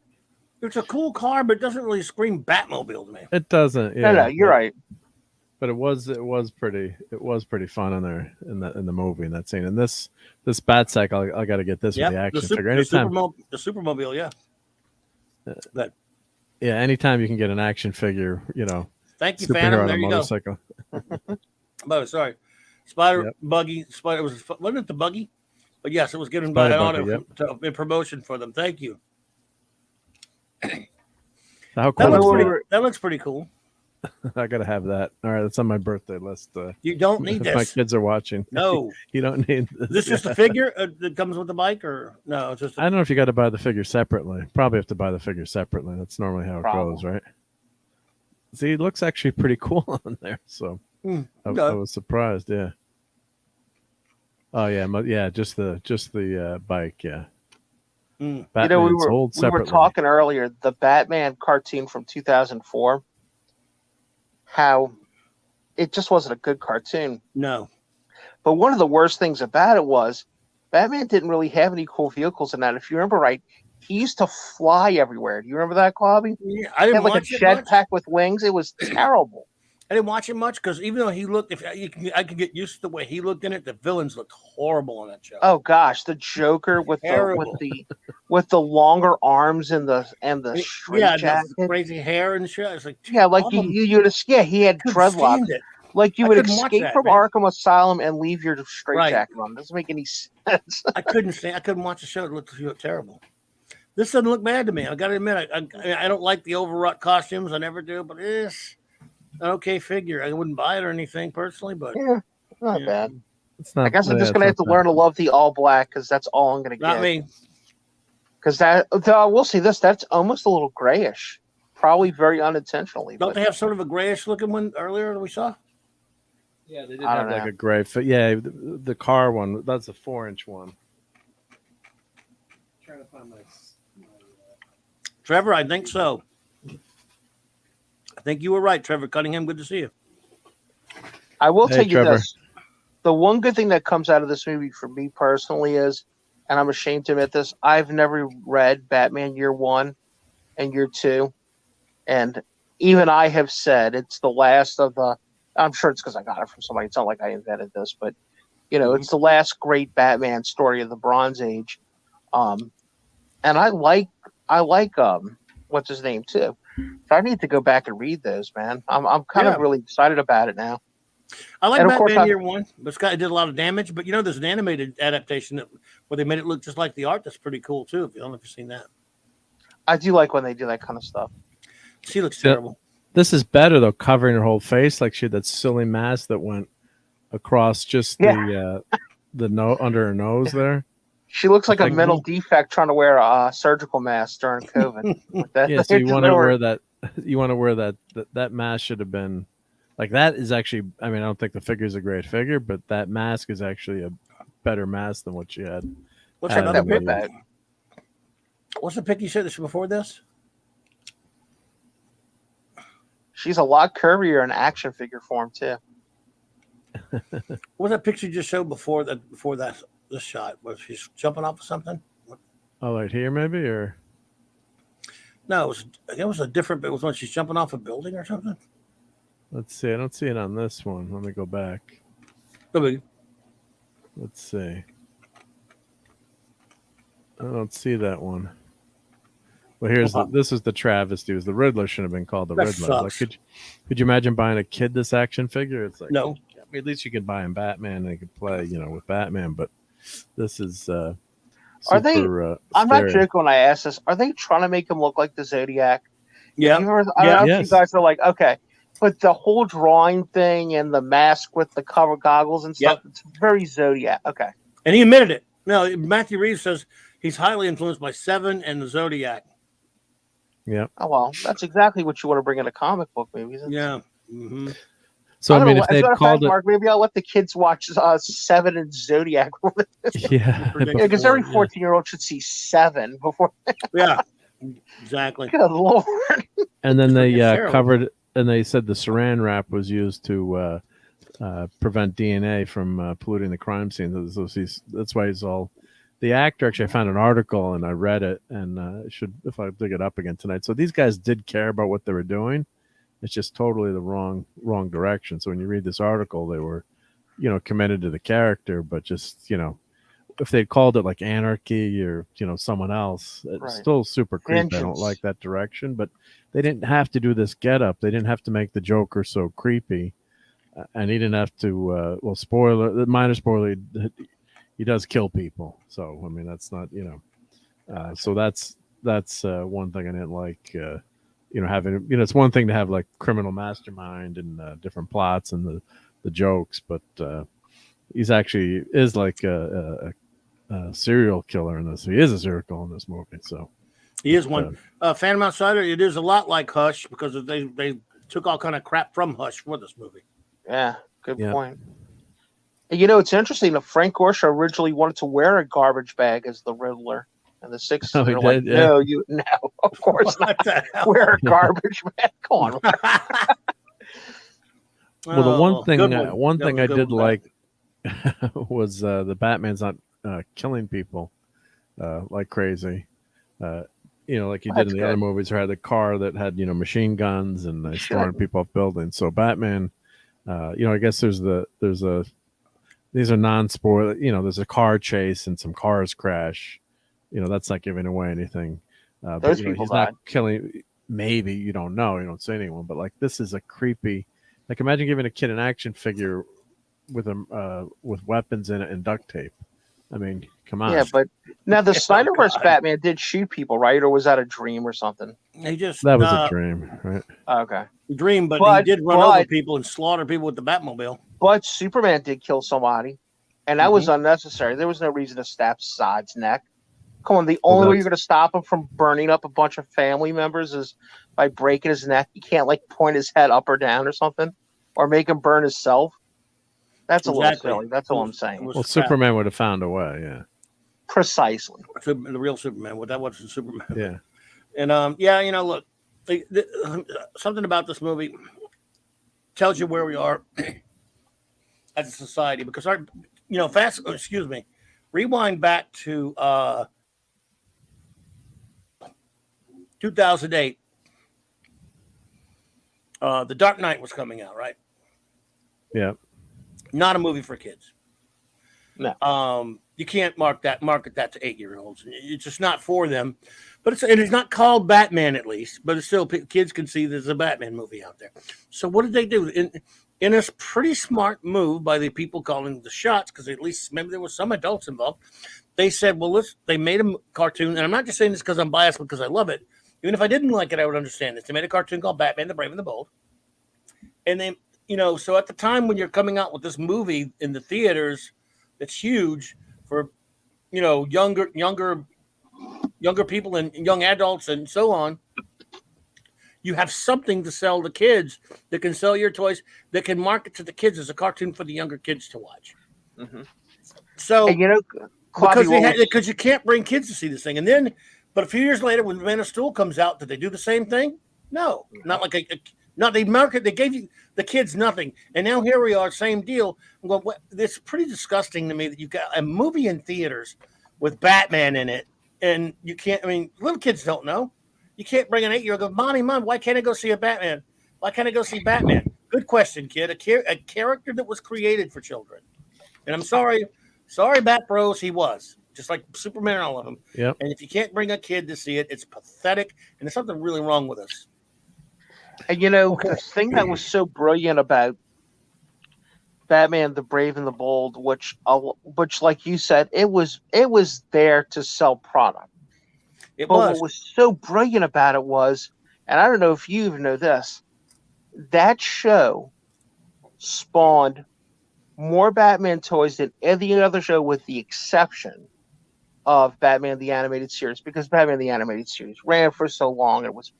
But because the Brave and the Bold would incorporate, right, multiple different, they would have a different character at the beginning of the little intro, the cold open, that a lot of times had nothing to do with the meat of the show that came on. Right. They were able to have Aquaman, the Red Tornado. They were able to have all kinds of characters you could never even imagine, because the whole concept behind the Brave and the Bold was a Batman team up. And that was the great thing about it. So there are multiple action figures that came from that show There were a just lot of because of toys. how it was done. It was really brilliant and its But simplicity. You know? You know, and James Tucker, who'd worked with Bruce Timm and all these people a lot, was a DC Comics fanatic. So they gave him the show and they let him run hog wild, and he didn't have to dumb it down. He made something that's, I've always said, that show is for 8-year-olds and it's for 50-year-old 8-year-olds, because he put all this stuff that's aimed at guys who read comics as a kid, very clever references to DC lore, and yet kind of a mix between Batman the Animated Series, except lighter, and the Batman TV show with Adam West, because it's got the goofy stuff. It's very silver. Yeah. Basically, he's described it himself as a love letter to Silver Age comics, and I love it. That cartoon is my happy place, even though Batman the Animated Series, it's a true definitive dark Batman. But my whole point about it is just saying that you're going to make Batman that's not accessible to young, to kids. You're doing something wrong. 100%. So this A is young kid can at least watch Batman the Animated Series. Go ahead. No, I 100% agree. I was just going to say, just reading this article, you could see that these guys, if I'll put it in the chat if anyone wants to read it later, but they do care about the characters. It's just the bad direction. So they were, he's like talking about he put the saran wrap on, his thoroughness and all the details, but it's just so creepy. And like you said, yeah, at least they had that cartoon that was out too, so that something for kids to watch. And hey, I did, originally I did want to see when Batman '89 came out. I was kind of not appreciating the '66 Batman as much, and how much I loved that as a kid. And later on, I really, even appreciated it even more. Like, oh, it's gonna be great to have a Batman like in the comics. He's not most people thought of Batman, if they weren't reading the comics, as a kind of a joke or a comedy figure. So the normies, quote unquote, for a better term. So I just was really excited to see Batman '89. But that was a movie you could take kids to, even though there was some creepy stuff in it. Yep, you could not young kids, not young kids, super young, but yeah, not right. Like a 12-year-old, 10 to 12-year-old probably can handle that. But Batman Begins, I think, would probably be okay for most kids. Or was that rated R? I don't think it was. No, right? well, it wasn't R. No, I don't think any of those movies were R, buddy. Yeah, Dark Knight Returns, I would never let a kid see that, in my opinion. But you can make an all accessible superhero movie. It was done in 1978. It was called Superman. You can bring little kids to see Superman. And I mean, well, Cloppy, not only that was my dad didn't like stuff, y'all. He wasn't just a normie. He was, like I told you guys, he'd watch certain TV shows and watch MASH over and over again. He liked John Wayne movies, but he loved Superman. He didn't like Superman 2, 3, 4. He liked Superman. But, that was a movie I could sit there when I was 8 years old and watch with him. And I got it. I love Superman too, right? It was great, but my pops did. And he wasn't even a superhero guy. So that goes to show you, if you have somebody who loves it, knows what they're doing, and is willing to work on it, you can have that. But it's much easier to mess it up, as we could say, right? Because other than Superman, what's the great, right superhero movie? There ain't one. I think there are a few decent. There's at least there are a lot more. Oh, there's some good ones now. I mean, Captain America, the Winter Soldier, which I think is a great one. A little bit more to adults, but it's nothing that kids can't watch. The first Avenger is terrific. It's just a wonderful origin. Yep. A lot of your Iron Man 1 and stuff like that. You still a lot of your MCU ones kids can watch and have. No doubt. Yep. And look, like if you want to be true to your thing, I can dig that too. Like, let's be honest here. Blade is a horror comic that's probably not a comic an 8-year-old should have been reading back when he came out and all, when the horror comics got kind of big and everything. So to make a rated R movie with Blade, that's not that much of a jump. I will tell you this. I don't know why they let me do it, but I got to watch Swamp Thing when I was 11. And I can't tell you I remember a lot about Swamp Thing. But I remember Adrian Barbeau in the swamp. I definitely remember that, because that might have been the first set of boobs I ever saw in a movie. Oh, well, I was just I'm looking around going, hey, you guys seeing this? Am I the only person? No, and of course, all the adults in the room are doing something else. I'm like, wow, this is amazing. Well, it's like we were watching Dangerous Liaisons with my mom and dad, and I don't know why the heck some of my college high school buddies were over. And Uma Thurman, has a topless scene, and my mom's like, wow, she's got gorgeous breasts. My friends look at each other like, Mom, isn't that our line? She's just admiring her. So we always say, that's a line we always mention. But here's like, Reeves, he's like, he'd love the idea Dano's head encased in plastic saran wrap. He looked even more terrifying. No, So, but so that they're trying to say, like, in this article, they're saying it's illusion of the Zodiac Killer is equal parts brilliant and terrifying. But do we want that in a Batman movie?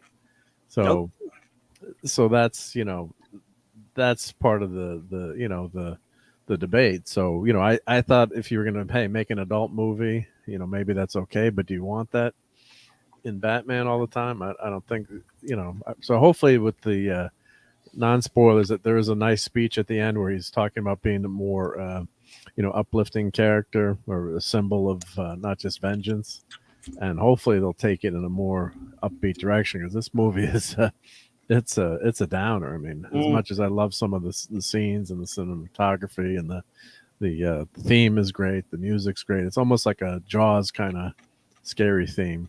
Did you ever think you'd live long enough to see a Riddler that you liked less than Jim Carrey? No, I would have thought. Well, my first reaction when I came home, it was one of the first things I said in my video. I said they shouldn't have called him the Riddler, call him something else.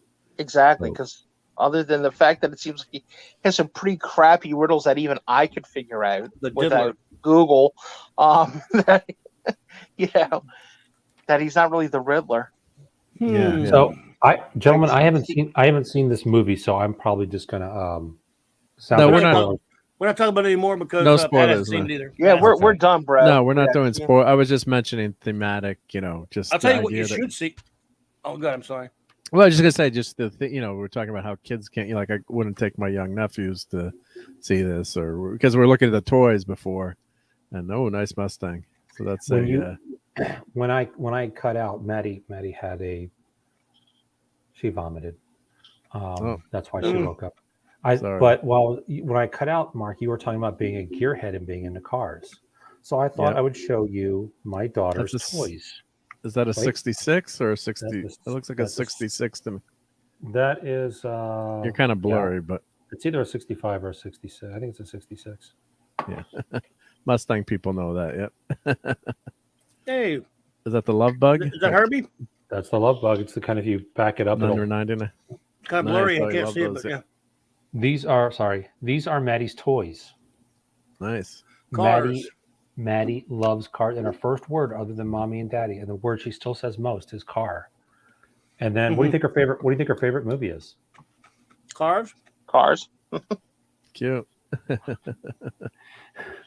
So I think I'm raising a gearhead here, and how does she feel about Cars 2? She actually saw a clip of it, which is what made her get excited, and so I bought this. And when she saw the cars coming on, I mean, you just saw her. She's 18 pounds, and when she saw this, yeah, she's crazy. Yeah, that little baby flail in the arms thing. Oh, yeah. So, do you think she'd like that Wolverine car? Look at that. She would take. It's a car. Ridiculous vehicles for superheroes, right? So there's a whole lineup. I got Spider-Man, and I'm trying to find the other ones, but. And is D-Bud still here? I got an Iron Man one here. I don't know. Hungry Boy came back. He was out for a while. I think this is from McDonald's, but this is an Iron Man on wheels, kind of a car. Oh wow!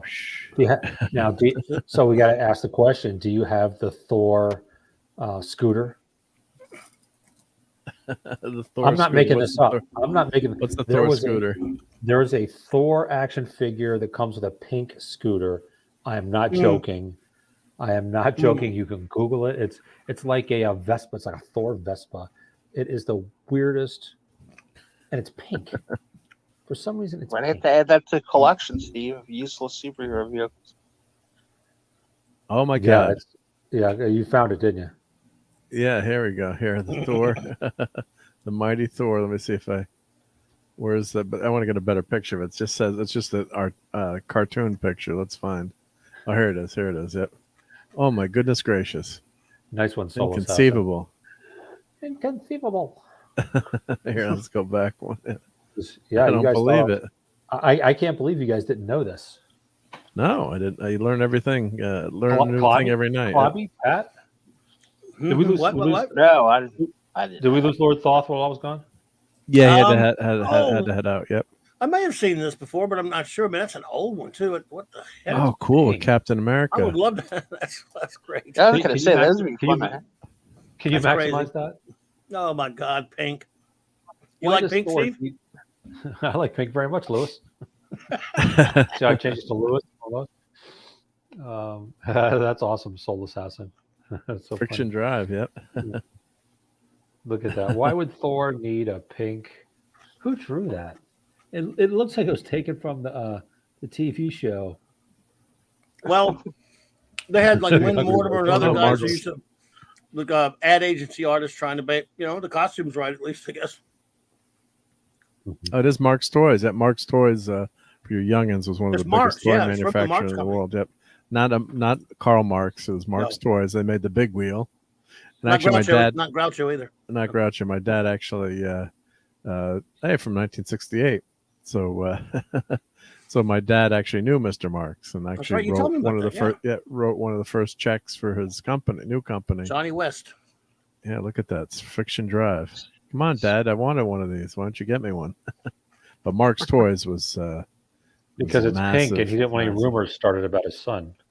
Yeah, well, when I used to have hair and when it was really long, I like one day when I was like 10 or 12, so someone said, "Oh, your daughter is very nice." And I said, "I need a haircut, Mom." It was in the 70s when Hey. everyone had long hair. When about 6 or 7 years ago, I was pretty massive. I mean, I wasn't Hemsworth, but I was pretty huge. I had like 19-inch arms, but I had hair down to my elbows because I was going to donate it. And all the time I got, like the waitress would come from this way and say, and are you ladies ready to order? And so I'd go, almost, give me a minute. Yes, I'm ready. When Pink cycle. when my ex and I went to the Acropolis, and we were at the Acropolis Museum getting lunch, and she went to pick up, and she was pointing at me because I was holding the table. And the person said, "I don't see him. Where is he? Is he behind that blonde lady?" and I had arms like this big at that point. Not these scrawny little things I have now, but so anyway, yeah, pink. At least Caps is yellow, but even still, like to a guy from his era, yellow meant you were a coward. So pink and yellow. Where's Iron Man on roller skates? Yep. Is that a real thing? Was that D-Bud? Yeah, it is. Well, Now, here's my Iron Man. that is pretty bizarre. And them being on scooters of any color is kind of a weird toy. Yeah.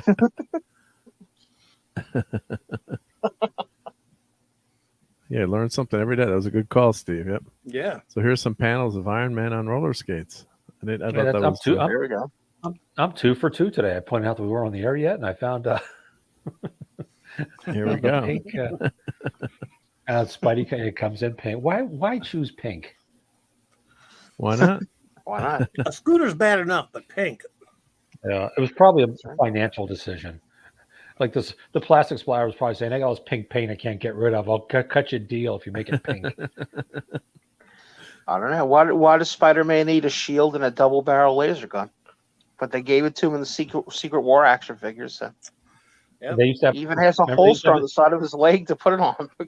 They used to have a toy plastic web shooter that didn't really shoot webs, but it shot a shield with a Spider-Man thing on it. Do anybody remember that? The web shooter. Oh, yeah. The web shooter didn't shoot webbing; it shot a shield. It's like Right. Yeah. Hungry Boy. Wow, don't start them up now. You and D-Bud don't agree on Tuska, but yeah, some of it looks like Tuska. I see a Tuska panel or two there. Wild. I You're see better even than you've I am. forgotten that roller skates are part of my arsenal, said Iron Man. It's like- I'm gonna have to go back and look at that chat from the Pop Culture Minefield show on Saturday, because I made the joke about Superman 2 throwing the fruit roll up off of his chest and catching yeah. Zod in it or whoever he caught in it. Right. And somebody in chat knew exactly what I was talking about.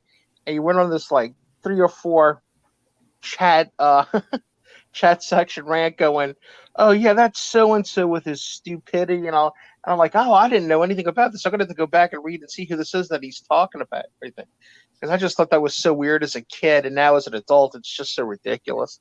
That Superman would throw a fruit roll up off of it, and it grew. It was pretty dumb. They That's also- Richard Lester. Probably the best one was the Spider-Man web shooter that shot silly string. That's probably as close as I ever got. Sure. I had one as Oh, a I had kid in the this- 70s. I have this issue where he's got his wristband and his ID bracelet or whatever, and it brings up his armor. I've got that issue, and I've also got the issue where he does the that might be the same one where his batteries were running low, so instead of flying, he used basically jet powered, which I don't know how that's anymore, conserving that much energy. But yeah, jet powered roller skates. I got my kids this toy. My wife was like, "Really?" Something like that where they could shoot Oh, like that's silly it, yeah. string. Mark Yeah, just the wanted to 60s. teach his kids that Spider-Man's webs did not come out of his wrist. That's not a real Yeah. thing. Hey, as far as I'm concerned, that's good parenting. Yeah, right. And this was, that looks pretty old. Yeah, because I had the mask for my kids. Hungry boy, mock him all you want. Yep. Sorry. Did I'm trying to anybody find ever see the old Jerry ones. Jerry Seinfeld did a routine about superhero Halloween costumes? He's a big Superman fan. Yeah. And he has a routine where he talks about Batman had it had the Batman logo on the forehead because it had Batman written across the chest. Does anybody remember this one? Had a plastic cape and the mask that only covered the front of face. It was held on with a rubber band that was stapled in. It was like, this is a quality item, isn't it? Yeah. Yeah. Bagel glass. Yeah, you have a kid. He's at. Oh, this man. mask is cool.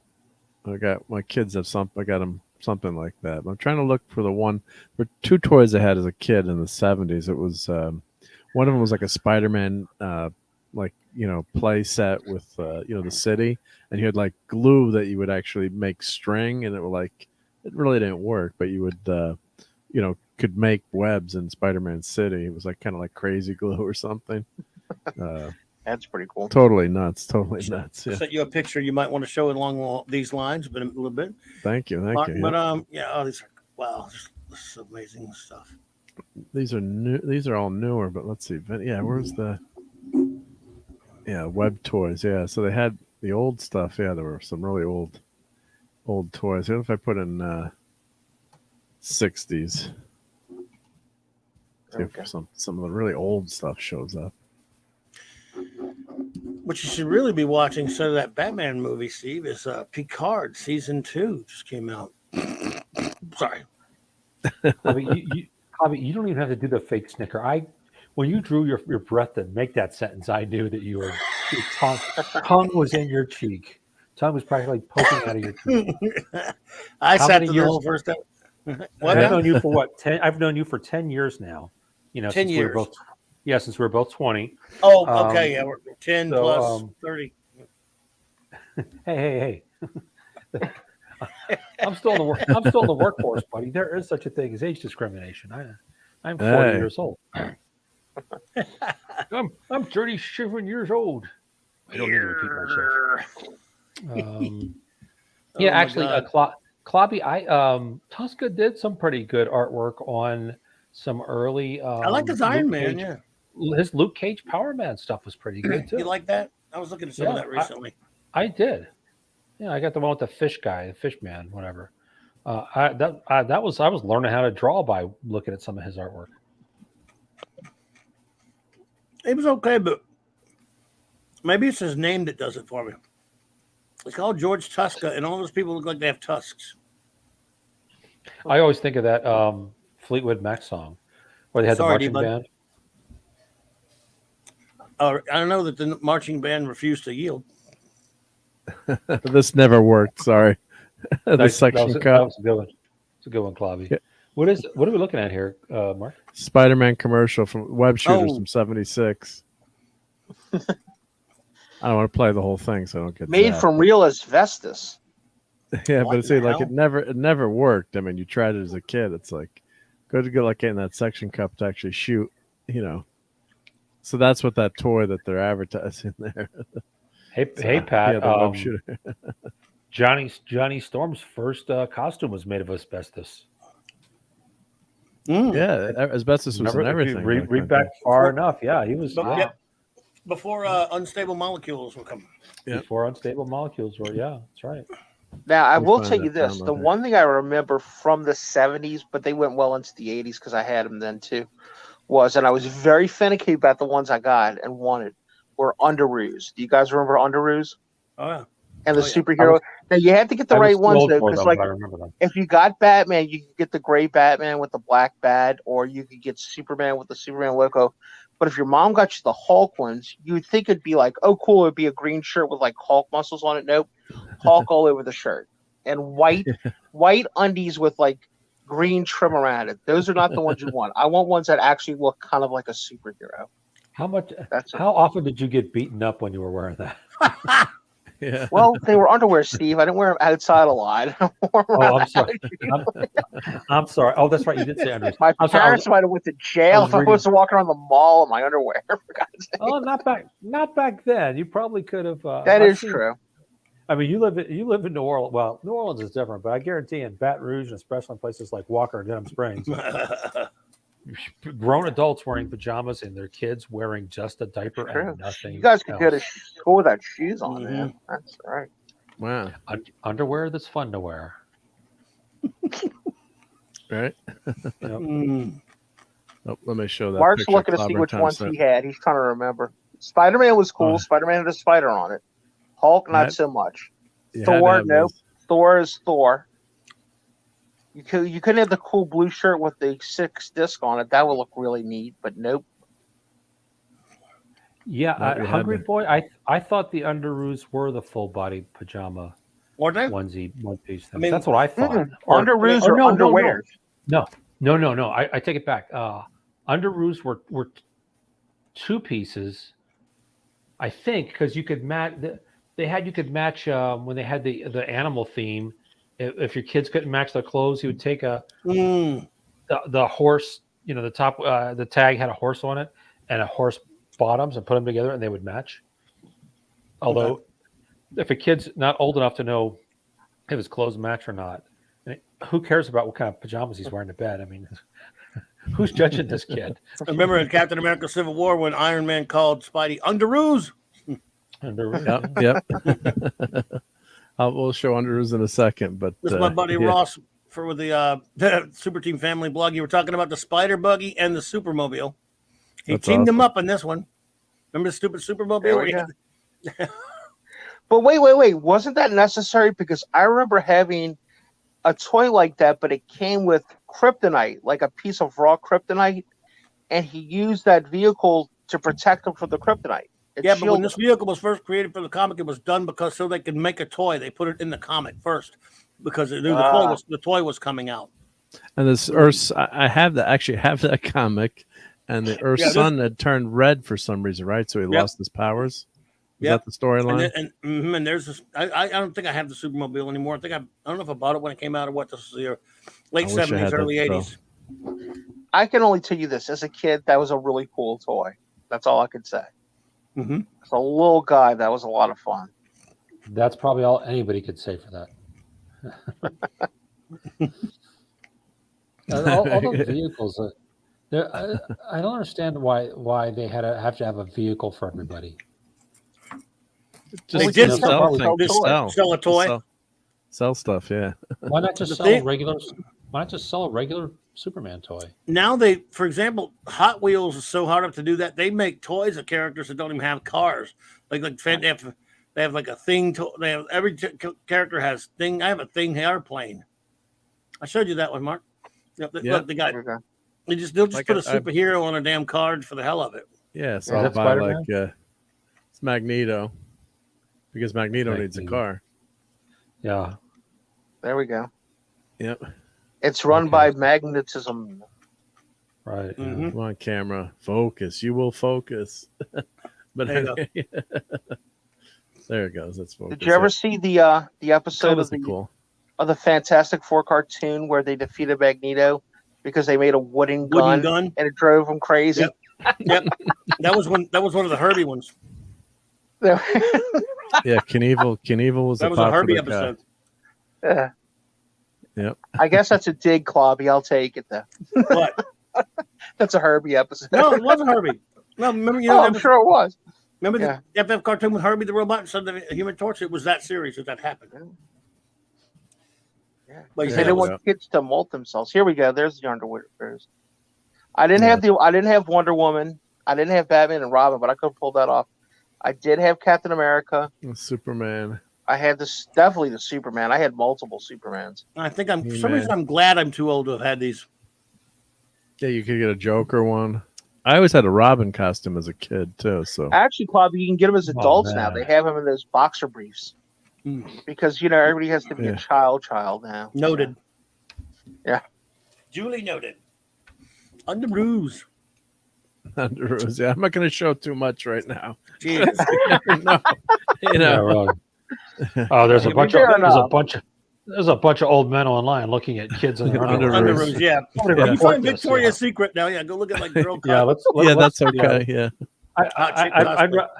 I'd rather your channel get reported and pulled for looking at that than looking at the Underoos again. Although, we are. But I had these as a kid. Do you want to see the pictures of me in them? We're big. No, actually, don't. Now. Yeah. Well, actually, you're cute. It's your 8-year-old kid. It's all. It's hysterical. But kids, we love these as a young kid. It's like I always tell. It's like I always tell Clobby. Nostalgia ain't what it used to be. Yeah. Well, you got C-3PO Underoos. Those are pretty cool too. Nostalgia's a bitch, eh? Yeah. Did C-3PO look like his chest plate? Yeah, it looks pretty good actually. C-3PO. I don't remember the He-Man one, but that might have been a little bit after my time. I was probably not wearing Underoos by 85, 86. Yeah. Oh, it's all good fun. Yep. Until someone loses an eye. Yeah. By the way, Mark. Go ahead. No, sorry. Oh, I was going to say Evel Knievel. Yeah. So, Evel Knievel. God, that was popular in the 70s. Love those toys.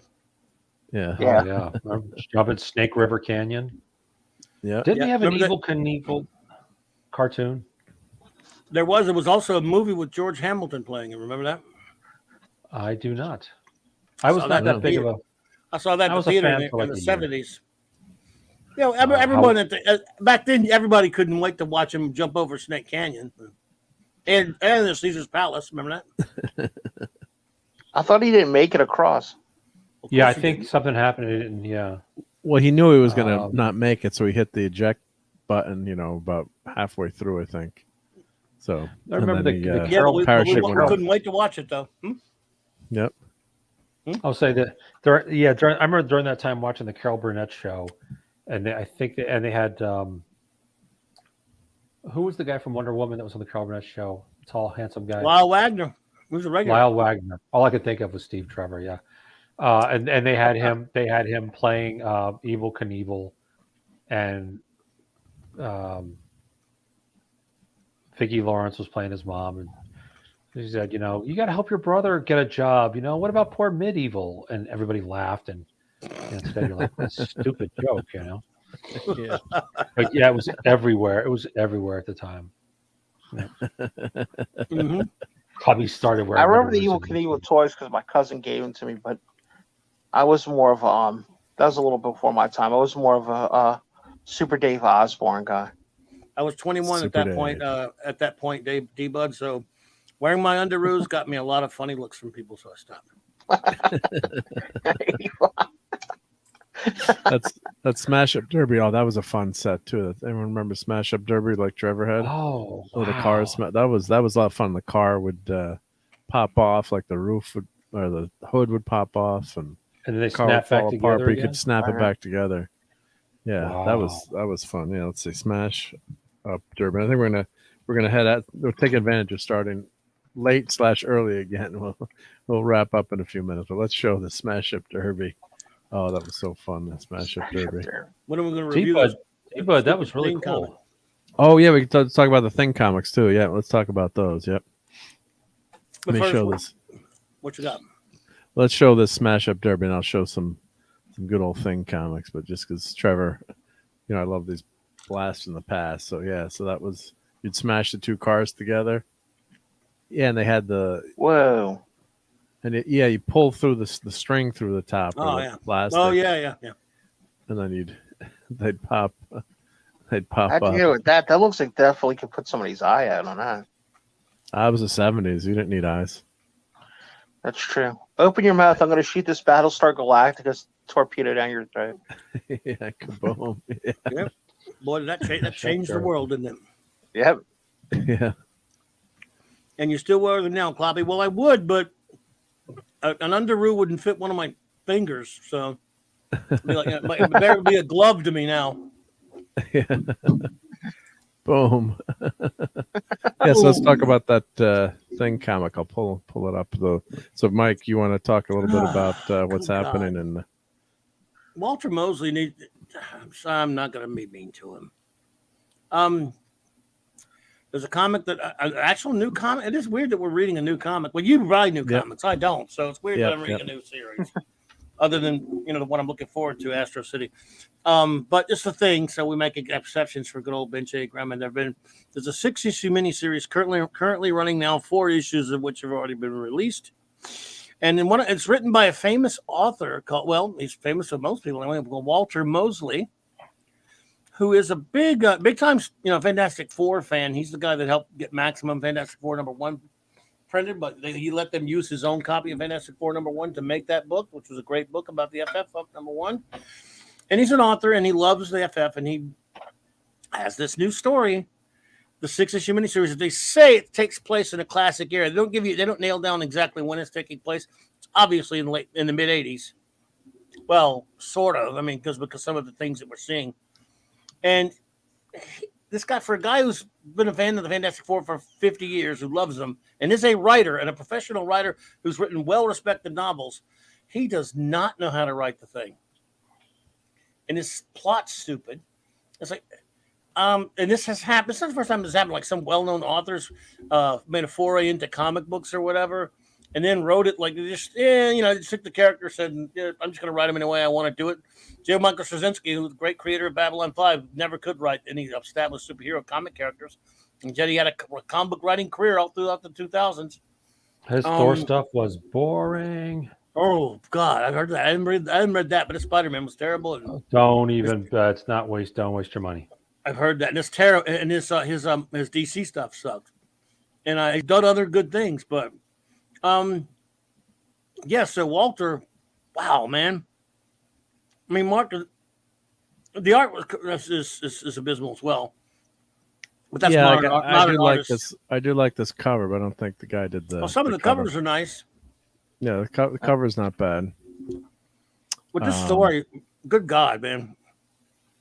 Yeah, it's just and that's that lady you see on the left of him, on the things left, our right, is his new girlfriend, because to facilitate, for some reason, he decided to have him Alicia dump him, and that's his new girlfriend. Something's going to be weird with that. Probably. Well, there's an alien that's weird. Makes everyone. It's called Mog or something, who's affecting everyone's way of thinking and is turning them evil. It's a really weird, convoluted Mott story.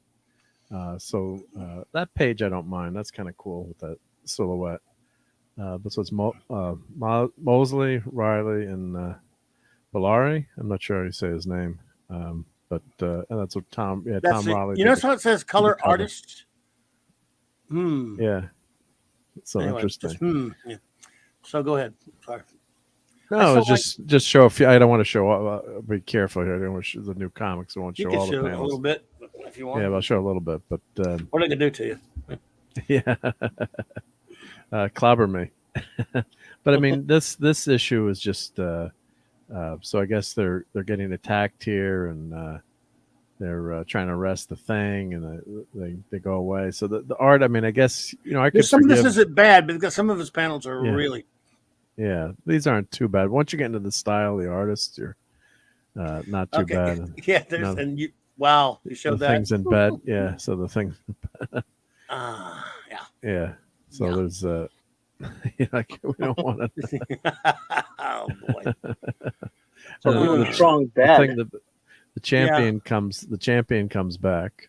Oh, why is he back? And they don't write him he doesn't know how to write him either. He's not written well. Yep. So he's fighting. And of course, he said, "You'll never see me again." I think the champion has come back a few times since that annual number 7, but it's just not well written. And Ben is fighting him, but it's like supposed to be like a rematch, but it's just not not that engaging, and it's just it's the art's not great and the story's not great. He's dragging it out. Issue 4 is just another drag out.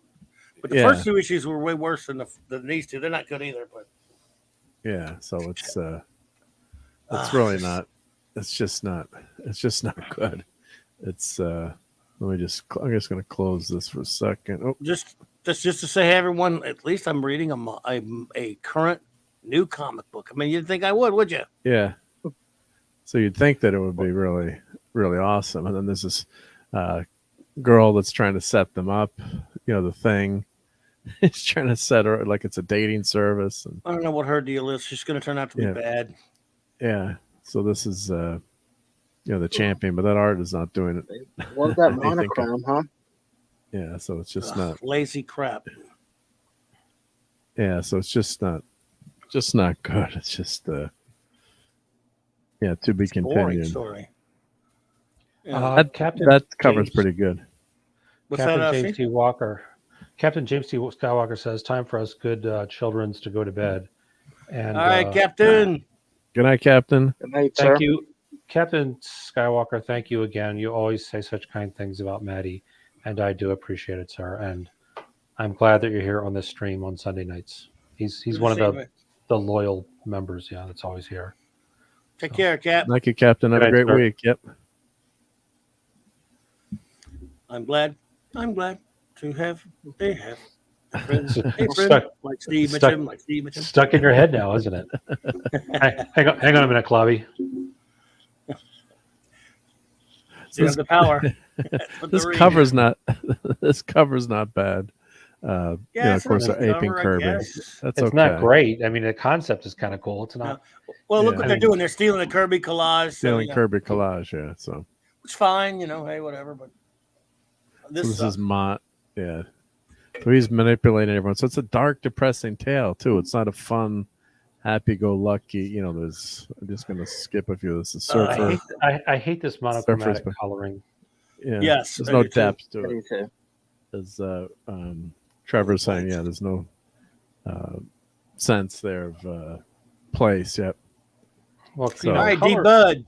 Color has a psychological. D-Bud heading out too? Yeah, D-Bud. Take it easy, brother. Man of Iron. Good night, D-Bud. Good seeing you, sir. Thing looks skinny right there.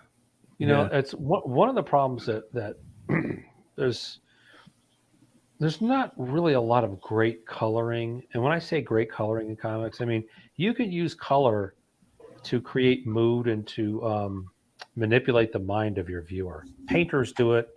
Mm-hmm. You see it in animation. In comic books, it could be done, but it's generally, like, oh, the thing is orange. Here's orange. Batman is black and gray. Here's black and gray.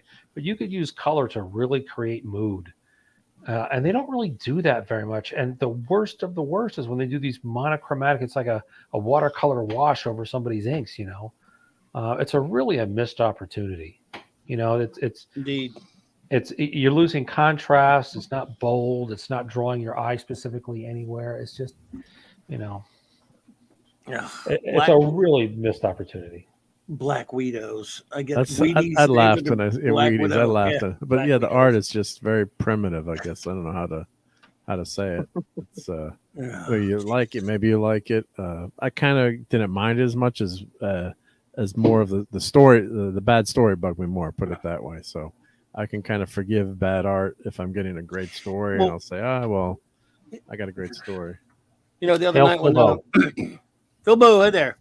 Hey, Bilbo. The other night when Nick and I were reviewing Daredevil 1 again and looking how beautiful Mazzucchelli's work was on that, I was astonished going back, and now especially after all these years looking at it again, and looking at it on this digital, like up in my face where I was blowing up the panels and everything. It's just beautiful work where he really detailed.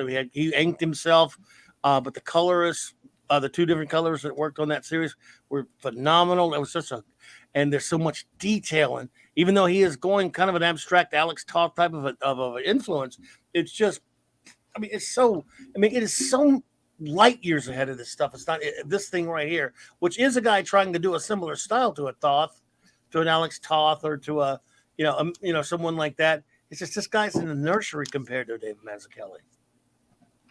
Yeah, so Hungry Boy saying, yeah, no bad art forgiveness ever. Jill.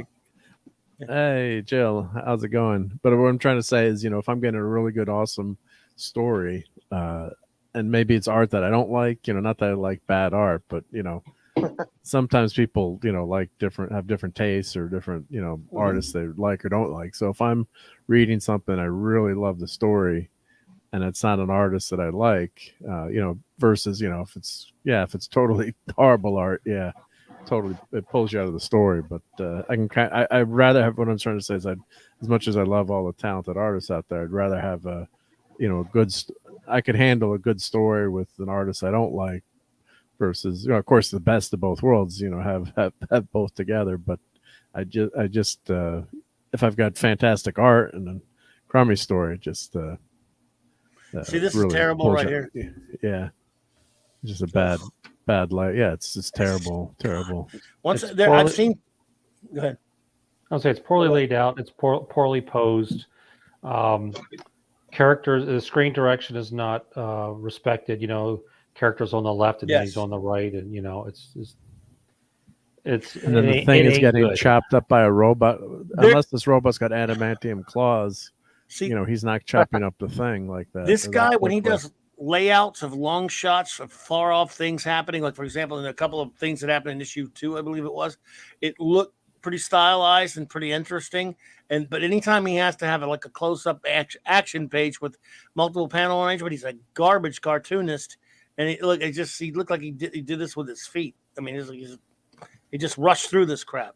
Sorry, go ahead. Yeah, the ultra simplistic backgrounds. I don't know if that's a conscious decision or if it's laziness, but it's just not working. I'd almost go for like a John Byrne overly rendered background, because he rendered every freaking rock and grain of sand in his, but it didn't really take away from the, he knew how to do it, to use it to sort of frame the action. Whereas this guy, whoever's doing this, I don't know, but everything's pretty much just a blank background. It goes lime green to blue green to white. It's, your eye just doesn't know what the hell's going on, And he's the kind of inconsistent he is. For example, some of the layout here could work if the thing doesn't look so terrible in that middle shot. And if his no attention to detail on Ben at all right there. Yeah, when that would help things. Yeah, your action's okay, but his left shoulder is dislocated. Yeah, his head, I don't know what's all going on. Messed up. Moved down to his chest. Nothing's connected. Yeah. I show another panel here that looks pretty bad here. So here's another one. I just want to skip a few pages, but yeah, here, look how bad this looks. Oh wow. Yeah, it's really bad. Yeah. So it's he does show when he does do this big background here, I guess. It's kind of like you said, when he pulls back a bit. He's better when he pulls back, and some of his action and everything, like from a distance. And when he goes in with the camera, I'm like, wow, look at this cluttered nonsense right here. Yeah, this is all. It's not a good page. That's okay. Not great, but semi-okay relative to. Yeah, but Mark, it looks like something that a really good kid in high school could draw, though, too. That's true. Yeah. You know what I mean? And there are a lot of. There's a lot of simplistic. I'm sorry, Pat. Oh, it's okay.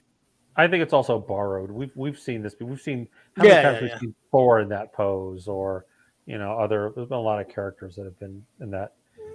Forward leg is up on something, the knee bent, and the one arm up in the air. It's. Mm-hmm. But it wasn't done great. If you go back, if you look at it, the balance and the weight on stuff is not really correct.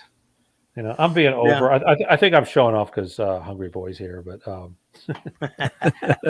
Oh, good. Hungry Boy can have a There's beer no to race. tolerate this. Yep. He says, "Go ahead." if Hungry Boy has hair, if Hungry Boy has hair, he's probably pulling it out right now. Yeah, I said if because I don't know who he is, and he's about our age. So yeah. we're weird that we have hair, Clobby, at our age. Yes. Clobby's actually got an advancing hairline. True. I think. Not that I know what that means, but okay. It really- means instead of a receding one that goes back, Yeah. yours is coming forward. You don't have a forehead, you have a two head. Oh, there's my buddy. I Sure. don't share my I'll go along with data. anything. I'll agree with anything tonight. No, it's This- just to say you haven't lost. It's just going. It's to say you haven't That's lost. true. You got hair like a teenager, Clobby. It is ridiculous, yes. And with all my stressing, I don't know how. But yes, the story that I really had the biggest problem with so far because it's just kind of blah, meaningless. You know, this is a guy that gets a chance to write his favorite comic book character. Maybe that's a problem. He's a well-known author. Again, I haven't read any of his books, mind you, but he's well. Then this is also a guy who about 2 or 3 years ago was, interestingly enough, told a pretty interesting story. He was hired to go work in the writer's room for season 2 of STD. You know, I don't like to say the whole name of the show. You all know what STD is. We know what you mean. Yes. Start recovery. Yeah. Star Trek Disc Ovaries. And and so he was hired. And again, he tells the story like after a week, couple of weeks, whatever it was, he got fired they were talking about stories, funnily enough. And he was mentioning, and he happens to be a black gentleman, but he was talking about some of his experience as a black man, as a young black man. And he was just relaying, he used some frank language or whatever. But again, he was talking about some experiences. Well, of his life. words that he got called. Words that he got called, things like that. And they fired him. So a couple of idiot moron SJW creatures in that room reported him and said he was saying all kind of inappropriate stuff, and he was fired up the set. Now, the fact that you would go even try to work for STD, I don't know, but like someone have said, they probably thought he was going to get the right for Star Trek. He thought, that's cool, I like Star Trek. So it's just, he has that story going for him, which is fine. So he's well-known author, and he does love the Fantastic Four. I've seen him interviewed about it before. Like I said, he donated his copy of #1 to be used for that Maximum Fantastic Four #1 book that I have. It's a great book. So I thought, wow, maybe he loves the thing. Yep. He just gets it. And I don't know what he's thinking doing this story. I mean, I know he I can't look. The guy's a writer. He does understand these characters. I just don't know what he's doing here. And it's just a shame because I thought maybe this could be something good to see my favorite character in a good story, even if the art's not up to snuff. But so far, 2 more issues. It's a dark, depressing story because instead of having ever loving Benji, who's a great guy, he's been influenced by this alien or creature mod who pulls out someone's heart in the first couple of panels, and I'm like, oh God. It's like, as much as I did like the Batman movie, I can see where people are sick of the dark, depressing Batman. And you certainly don't want a dark, depressing thing story. Yeah, you don't need a dark and gritty Ben Grimm story. He's not dark and gritty. I mean, he gets depressed, but he's never dark and gritty. You've seen him in down moments, but it's grim. Yeah. That's as grim as it should get. Yeah. So, Mark, maybe at the end of the story, hail Canadian Spider-Man. Hail. Canadian Spider-Man. Canadian. Good to see you, sir. Canadian Spider-Man. Last week during the show, I fell asleep before it ended in honor of you.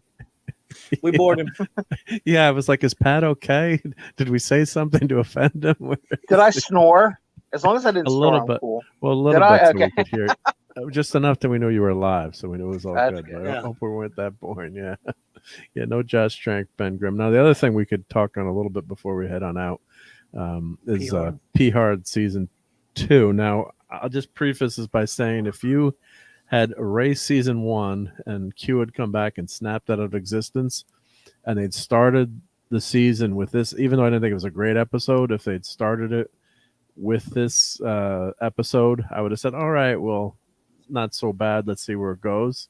And of course, but then at the end, these have been on the preview, so it's not a spoiler. I guess they're going back in time to the 2000s or our time, which of course makes it a lot cheaper to film. And of course, it's I love Hot Shots Part 2.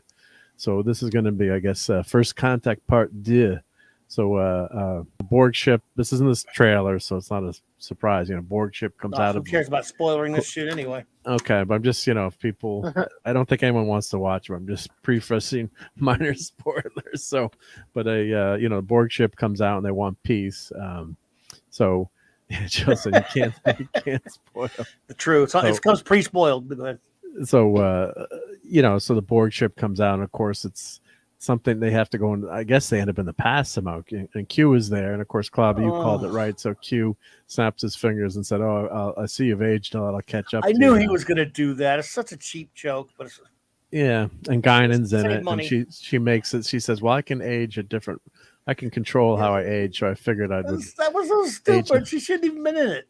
And she doesn't even look much old, other than she's heavier. God bless her. I was going to she say, doesn't really look like she was she's in aged at all. 10XL Ford. Yeah. So could they? I guess you can't CG that, can you? I don't know. But I don't think she looks any older, Guinan. Really. I mean, God bless. She can control her age, but not her girth. Yeah. So, but I have to say, I didn't think the episode. The only thing is hard, like the girlfriend or the Agnes, or that she'd murdered someone. In the first season, and of course, no one ever did anything about it. So the writers threw in a line like, "I just got excused for, killing my ex-boyfriend or something." That whole scene was horrible, terrible. But I think if they'd started with Picard getting called to Starfleet, the probe is calling out to him. They got to pluck him out of retirement. You don't have any of that other baggage where he's acting like an a-hole and attacking the Federation. If you just, I'm not saying ignore that, but I'm just saying if they'd started the series like this and cut out some of the horrible bits in this episode, it would have been, a little bit better.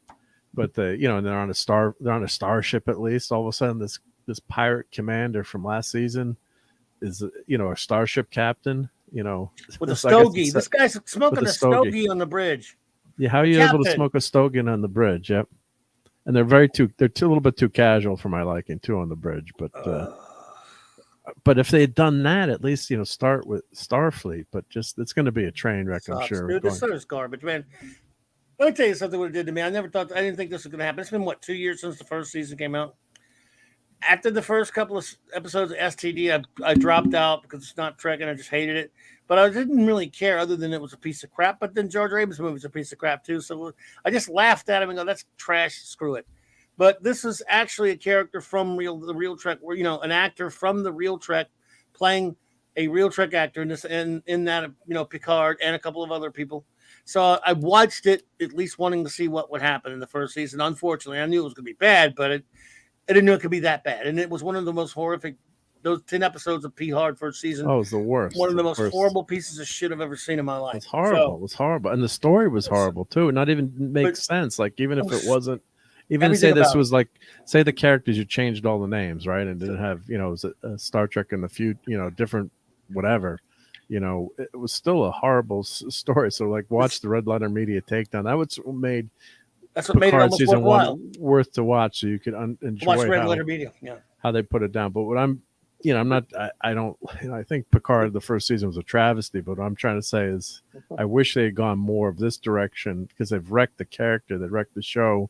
And a few of those elements, I could see pulling, the old captain out of retirement as a threat, and he's got to face it one last time. He's got to face the Borg and not have all the political crap they threw in. And you got Legolas in Starfleet Academy. That was a cringe scene where he's, they said, "Welcome to the," that was cringe.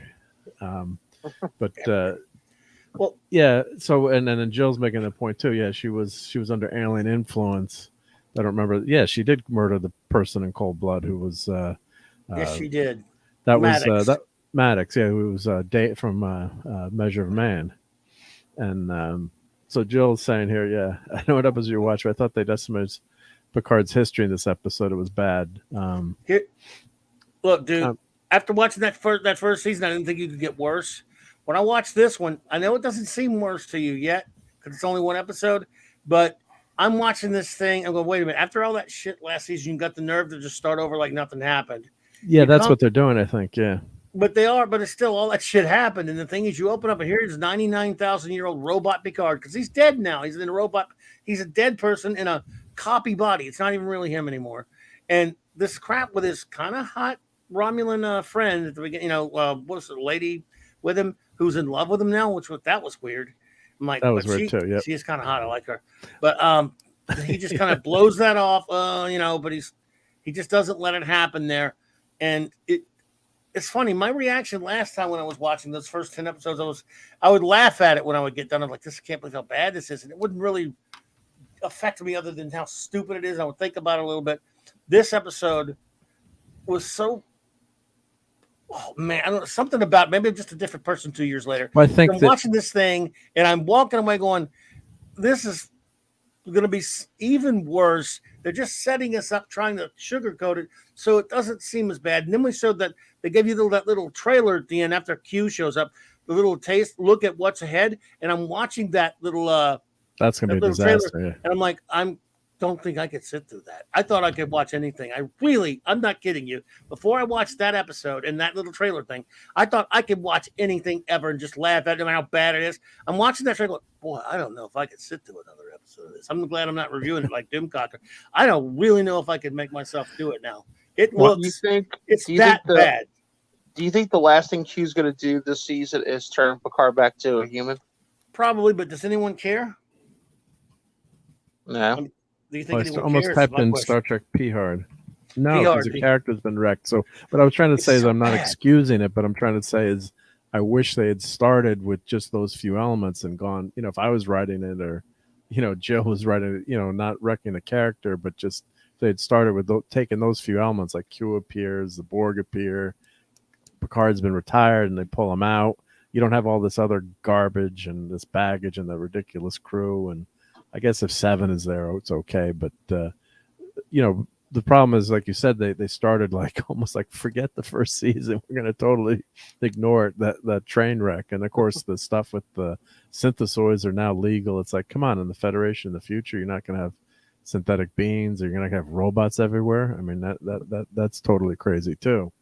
So, it's and then I can't stand time travel. And that's, they're going to go back in time and have to, basically,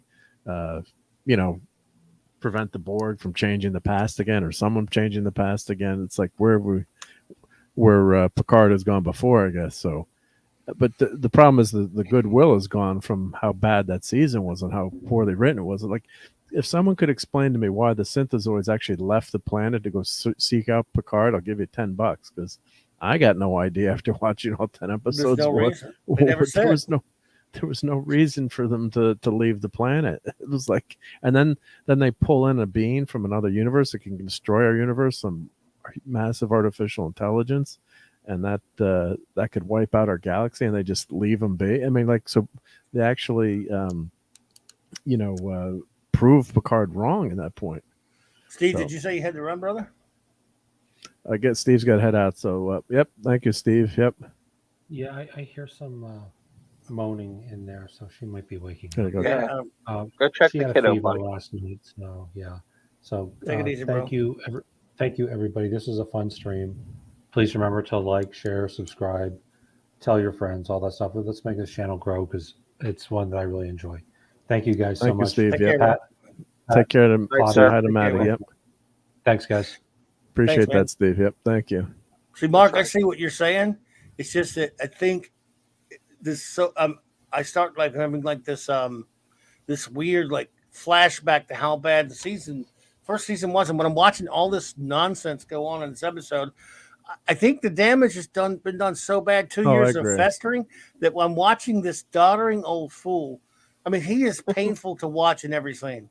I think that's probably what it is. Whether they had worse shit in this episode or not, it's almost irrelevant because it's coming. It's going to be bad. No, I'm not saying it was a good episode, but I'm just saying didn't. some of those elements that I liked, and I think, and it's sad how his voice has gone too. I mean, I can't watch him anymore. I was watching William Shatner, and with Shatner's, I mean, if something happened to his voice, God bless him. I don't wish the guy any ill will, but he sounds so old now. And of course, the joke is it's a robotic body, so it's his voice should sound perfect.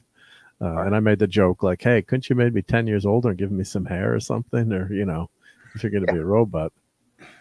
And John Delancey, hey, he's one handsome guy. He looks good. How old is who? Stewart? Yeah. 80s? I don't know. It was 80s, but or something? early 80s, right? Probably. DuckDuckGo. He's almost impossible to watch in 81. anything now. In this 81, thing. yeah. 81. Wow, he's younger than my dad, my mom's age, but this guy and my mom's voice is the same as. I mean, in other words, it hasn't gone as horrible as hers. I mean, it's his. In other words, she doesn't. I mean, both my parents sound like 10 times more vital than this old fool, and he's on a TV show. So they're letting him be pathetic. They're not even doing something to mess with his voice to make him sound like less of a turd. And he's just intolerable to watch. He's absolutely. I watch him and I want to punch him every 5 seconds because he's so. He's such a ruined character. Oh, man, I've tried not to let it affect me. But Delancey sure looks marvelous. Well, he looks all fine and good. We knew we were going to pull that gimmick. Yeah, but he aged pretty well. I got to say, Delancey, and he's. So really why is got he a older? presence. Do they say? I knew they were going to pull that. What they do is basically, when he shows up, he looks like the old younger Q, and then he sees that Picard's an old fool, so he goes, "Let me catch up," and he snaps his fingers, which was to save money on deepfake, which we all knew they were going to do. I mean, who didn't know that? Yeah, it's okay. Yeah, which is fine. By the way, I don't even begrudge him that. That makes sense. And a good show, I would say that's probably what you're going to have to do. Yeah. Let's be honest. And but Guinan shouldn't have been in this show. I mean, that was terrible. That's Guinan. I was about to ask, what planet is he approaching there? Oh, I got you. Okay. Were you going to say the planet Guinan? Don't say the planet Guinan. God bless Guinan. So so Jill's saying he's an android who can age and die exactly like human, which is totally ridiculous. Yeah, so that was one of the stupid things. It's the worst show I've ever seen. Yeah. Probably. We're also going to make you an android that could still feel pain and despair. And they didn't make him any stronger too. They said, we're not going to make you any stronger. It's like, don't give me superpowers or anything. Just let me be the same as I was. Well, why bother? Yeah, why bother, right? Yeah, if you're going to give me the super suit. Yeah, you will have to sleep 18 hours a day and every 45 minutes. But a hot Romulan chick will be interested in you anyway, and you still won't do anything about it because you're dumbass. Now, I'll give you some credit about this episode.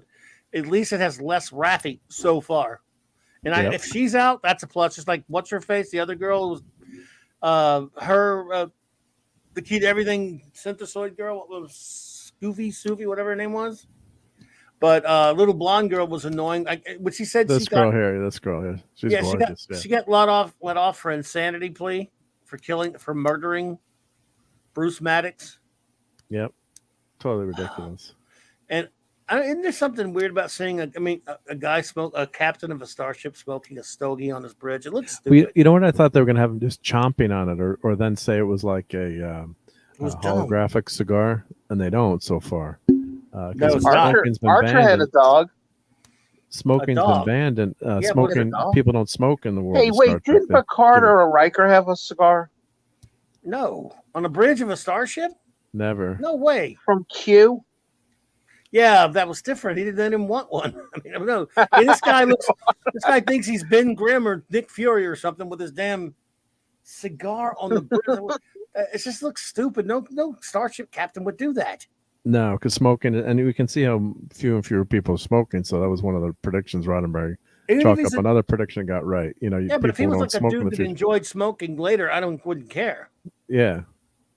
But you wouldn't do it. No one smokes in the future, or you do it in a hologram. You do it in the holodeck with like a fake cigar, maybe. Or first of all, why did they give this guy a ship anyway?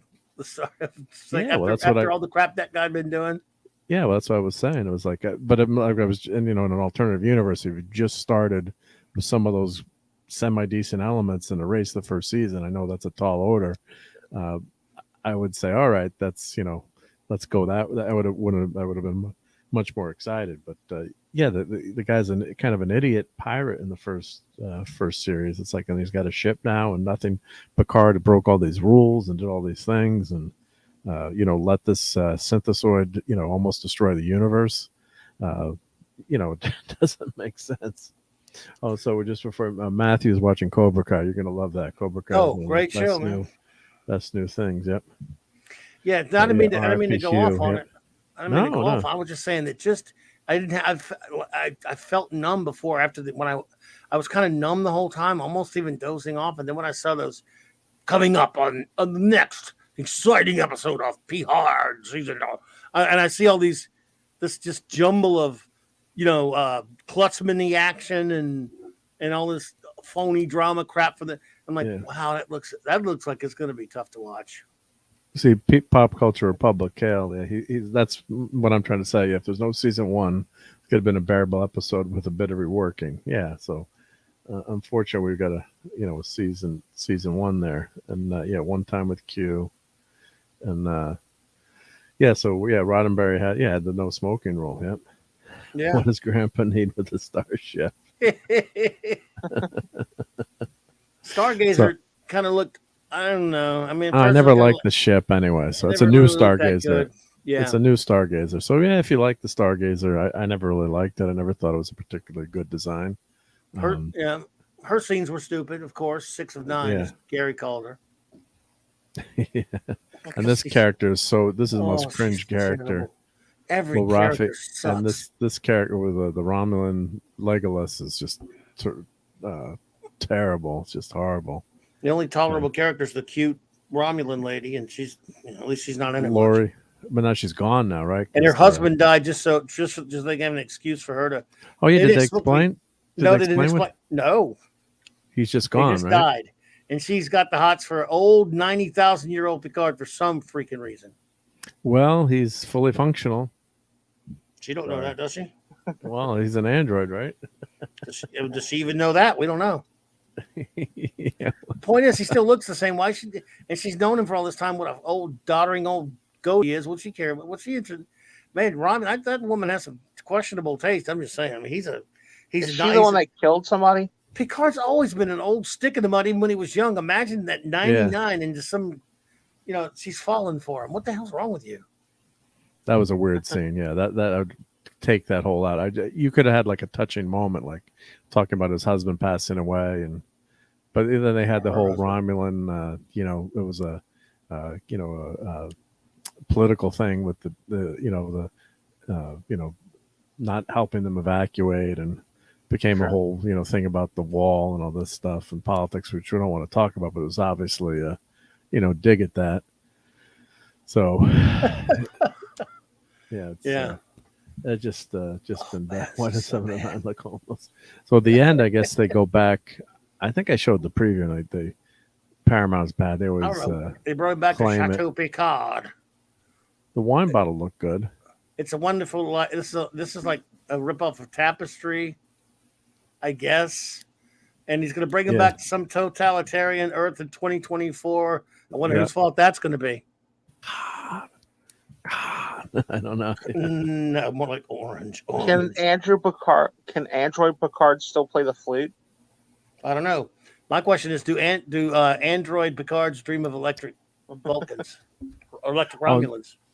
And Pop Culture Republic brings up a fantastic point too. I forgot. Yeah, so they took a lot of this. They were dismantling this Borg cube last season, and they put Borg tech into Starfleet tech now, and then that helps them take over this whole fleet, which makes absolutely zero sense, because why would the tech still have hookups to the Borg unit? I guess it's all right, techno.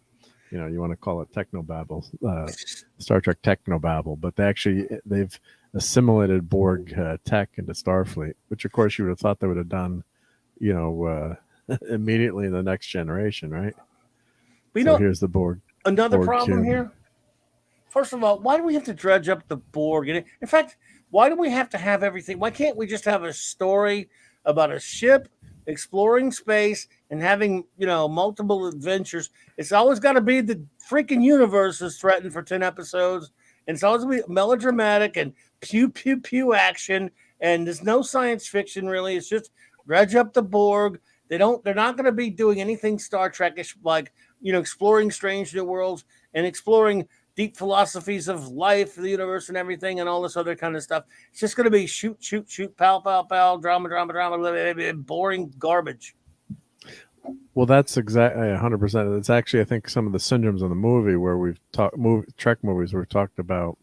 I wish that Star Trek Phase 2 had happened, as much as I love some of the movies. But Star Trek 1, I think, is the motion picture is probably the most Trek of all the movies. They're exploring, exactly like you said, something new and alien. Star Trek 2 is, a sequel to Space Seed, which is fantastic, one of the all-time great movies. But then, 2, 3, and 4, basically, one story you could package together. Then 5, you've got that, all right, maybe I don't mind it as much now, The Final Frontier, but God, I would have loved to have seen after like Star Trek 4, like the crew back together and see all those adventures, on another 5-year mission. God, we missed out on that. So, if they'd ended the movies after 4, wouldn't have bothered me one bit. Like Final, the First Contact movie, I loved that movie. It was a fun movie. It was popular, but then what happens? You need Star Trek to be on the small screen to tell those long, either long stories or anthology stories that don't belong in a movie theater. So it really messed up the series, I think, by going from Phase 2 and Star Wars. You could blame Star Wars for that in some ways, I think, for being such a success. So it's now, Jill, I don't know if they do want to join the Federation. I think it was just a ploy to hook into the ship, and then I think their version of peace was, we're going to destroy you all, so now we'll have peace because we're going to control you. Now I could be 100% wrong, and you could be right. And 7 of 9 was like, just kill them, just shoot them. This is crazy. And Picard's like, I don't know what to do. And the captain of the ship is, not even deferring to the admiral. I guess, Picard's on the bridge while this is happening. Nothing happens. So Admiral on the bridge, and I'll sit here and smoke my stogie. Shut up, dude. You ain't no. Why are you captain? Oh, God.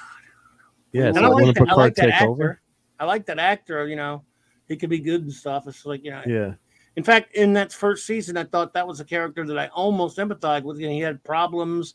He seemed like a the roguish kind of captain kind of guy that you could at least enjoy if it were a good show. And I didn't mind the actor. And they did nothing with him, and they made him kind of pathetic when we find out he was a former first officer of a ship. But why he's the captain of a ship now?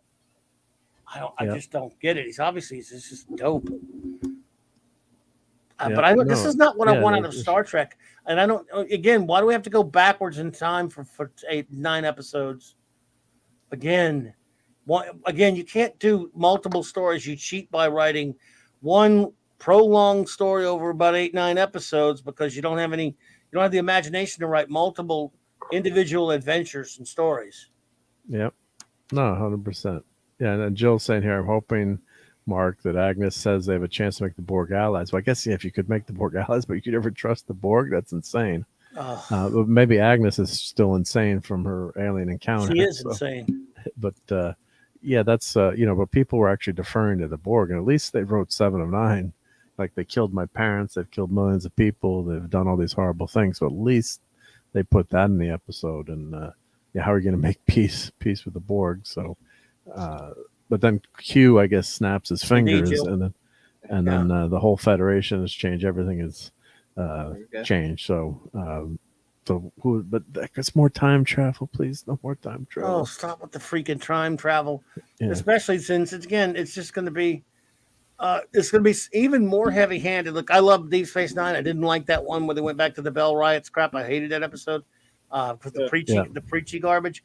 But it'll make that look like a masterpiece, and this will be that times 1,000 as far as the preaching and the fascism and the screeching and shit, and they'll be calling us fat. And people guarantee it's going to be very modern day and calling people fascists that they think. Well, they're going to. They're going to, I shouldn't say it, but they're going to make it modern day. They're going to change all their references to Putin now instead of a certain other man. Nope, it's going to be an orange person. We don't have enough time for that.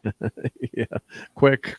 Let's change. Let's change this up. Yep. Maybe we're going to find out the Borg are dying. Yeah, trust the Borg. You can trust the Cybermen. You're dying, Jim. Let them die. Yep. The Cybermen. Did you ever read that Star Trek Doctor Who crossover comic by IDW? They actually team up with the Borg to fight the Cybermen. Interesting story. Crazy. Federation Cybermen are the Borg. Cybermen are even worse than the Borg in that. Yep.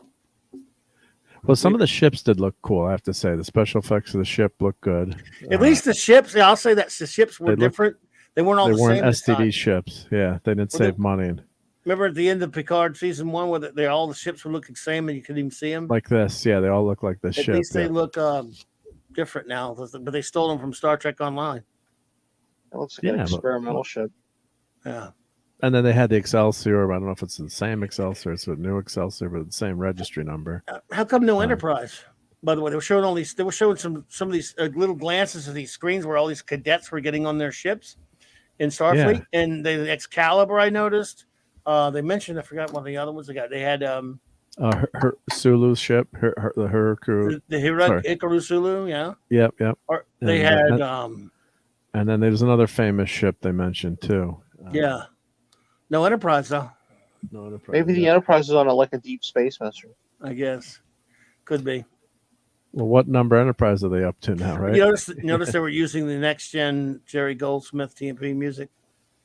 And they also used a lot of the cues, and I also noticed they brought this transporter sound. Yeah, the transporter transporter sound from the was series back because I think it didn't have the same transporter sound in the first season. I could be wrong, but I noticed that. But Star Trek season, Back to the Future season 2. Plus, don't forget it's a lot cheaper to do. I killed your son. It's a lot cheaper to film, present day too. So I got one more episode in me, then I might not be able to touch it again. I don't know. Don't tell Raquel. Yep. Oh, I can't wait to tell her. I can't wait to tell her. We're going to torture. These two, we need to torture these two were together again. Yeah. Oh, we need to torture her with this Thursday night. Should we tell her how great we loved it? Yes, we're going to try. Just try. Should we do that and just everyone? Don't tell Raquel. We're going to pretend this is the greatest. We're new fans of this show, and it's the greatest thing ever. We're conspiring with you all now. We're conspiring with everyone here. We're going to try to make her think that this episode was great, and she should watch it. And they erased the first season. Don't tell her. They say they retconned the first season didn't exist. How about that? Not a chance. And we found out that Wesley's an admiral now. Yes. That would have been Wesley? Funny. Poor old Wesley. They're bringing everybody else back because I guarantee you they're going to bring some. This episode, at one point when they were at Starfleet, had like 6 member berries in 5 seconds. Or like in 5 minutes, they're at least. They mentioned the Sulu ship. He gives Legolas a book by Spock. Yeah. What else? I was waiting for him to say it was signed by Spock. Yeah. Well, Bobby, in this, and if they were going by the books in this time, Harry Kim is either that's one of the top or the top admiral in Starfleet. I think Harry Kim would be an admiral at this point. Yeah, I suppose. Yeah, and so would now. Yeah, in the books he was a full admiral at some point for something. Yeah. Yeah, I guess so. Sure, that makes sense. That he would be an admiral. Yeah, he was one of the few that made Starfleet a career after the. Oh, okay. They got back. Yeah. Chakotay's like, damn, my woman used to be so used to like me, but now they turned her into a different mind. Yeah, where's poor Chakotay? Where's Chakotay? Yeah, he's dead. And most of them are probably still alive. If P. Hard and stupid Riker and Troy and all them are still alive. Are they gonna have a bunch of guests this season? Geordie's probably gonna be on it. I think. Did they kill off Chakotay or they never? Did they say? No, not on Voyager. No, not on Voyager, right? No. You ever watch that last episode? It was weird, but yeah. Let's see. In the last episode, 709 was dead. No, she wasn't on Voyager. You sure? And then she came back. Yeah, because she came back because they fixed time. Time got screwed up. It was a damn time travel episode called Endgame. Yeah, it's really confusing. Broccoli and a couple other people helped save her. Was Broccoli in that episode? Oh yeah, he was a lecturer at Starfleet Academy. Remember? And he gave Janeway some kind of Yeah, he wasn't that. Yeah. It covered for her and stuff. Yeah. They just don't talk about Chakotay. That's right. Yeah. So who do they have here? Yep. Eleanor Pill. Yeah. Who in the hell is that? Well, she was in Jagged Little Pill. No, she was in the movie. What was that video game movie years ago with Captain America? She was in Scott Pilgrim. Scott Pilgrim, thank you. I saw that. Edgar Wright made it. I actually saw that movie. Yeah. So we get Yvette Picard. Well, that's the mom, I guess, and April Grace. Yeah, that's Picard's John mom was in Delancey. it. I thought somebody else played the Board Queen. I didn't realize that. Oh, that's Renee Walker from 24. Save Board the Queen? Gingers. Yeah. Brent Spiner as a member of the Sooms family. That doesn't mean they're going to tell you everything. There could be some people that are not going to be on here. Yeah, that you don't know. Yeah, but sometimes you look in the Wait, IMDb. Data was in season 1. Yeah, you didn't know that? Oh yeah. Now, how do you know? Because I listened to y'all and didn't watch it. How do you explain why Data grew old? Plus, isn't Data like floating around in space or something? Put it to you like this: they didn't grow old, but he looked so bad they couldn't even cover it up right. And he was Well, they just, did de-age him. They did was a- de-age him. They did de-age him. It didn't They work. tried. And he was basically a memory that Picard had stored on a drive Okay. because the body. Remember the body of I don't know Yeah, whatever. he died in Nemesis, right? He floated away. But then there was the B4 Data, the B4 Android Data. I don't know, but the actual memories and everything of Data was stored on some drive or some kind of horse crap. And in the last episode, to per Data's wish, because Data was just floating around in this thing or whatever, he asked Picard to quote unquote help him die, kill him, because he didn't want to just be floating around or whatever. And I'm going, they could have if they could put Picard's essence in a copy of himself, why not do that with Data? But Data didn't want to, so Data didn't want to. So this real dumb scene in the last episode where Picard does it for him, right? Lets him Deletes him. He euthanizes Data. Wow, this shit's dark, man. This is so bad. And then he's dead, by the way. Picard died. And then a few minutes later, when everyone's mourning and he's dead, oh my God, and they just stick his whatever. It's not even his katra. I don't know what the hell it is. A copy of him in a synthetic body, basically a robot that has the same exact aging. He could and will live just as long as he would have if he had not died. In other words, nothing's different about it. So what the problem was? I think they were going to make that body for Data, and then they, Data said, "I don't want to live anymore." And Picard, you can have my body, basically. Which is so stupid. But the crazy thing is too, being a comic book reader, they had written that new series that was canon, where they'd actually to set up the 2009 stuff. Yeah. And they had like the countdown series, and one of them was actually B4, but actually they retconned it with Data had recovered all of his memories, and he was actually Data again. So he was the B4 body with Data. That's right. He was Data again. He was Data again, and he was actually a starship commander. And they said these books are canon. This is how it's going to be, and they totally avoided that, which is ridiculous. I can see where you can't, Brett Spiner is gonna age, and you can't do it anymore without spending a gazillion bucks. But Data would live forever, right? Plus, Brent Spiner played a different character in that show for a couple of episodes from the Soon family. Yeah, so he's playing Soon here. Peyton List is there. I'm trying to see if there's any Peyton characters. List is in this? Was she in this season? First season. No, first season, right? You see the first season? First season, yep. Who did she play in the first episodes. season? Lieutenant Narissa Rizzo. No, that must be the... Oh, she's she was the sister. Was that her? The Romulan sister, then 7 of 9 killed her. her. God, I love her on Cobra Kai. Oh, God, I didn't even realize that was her. Oh, dude, that's not the same Peyton List. Come on. That woman's like 35 years old. How can be? No, Peyton List is...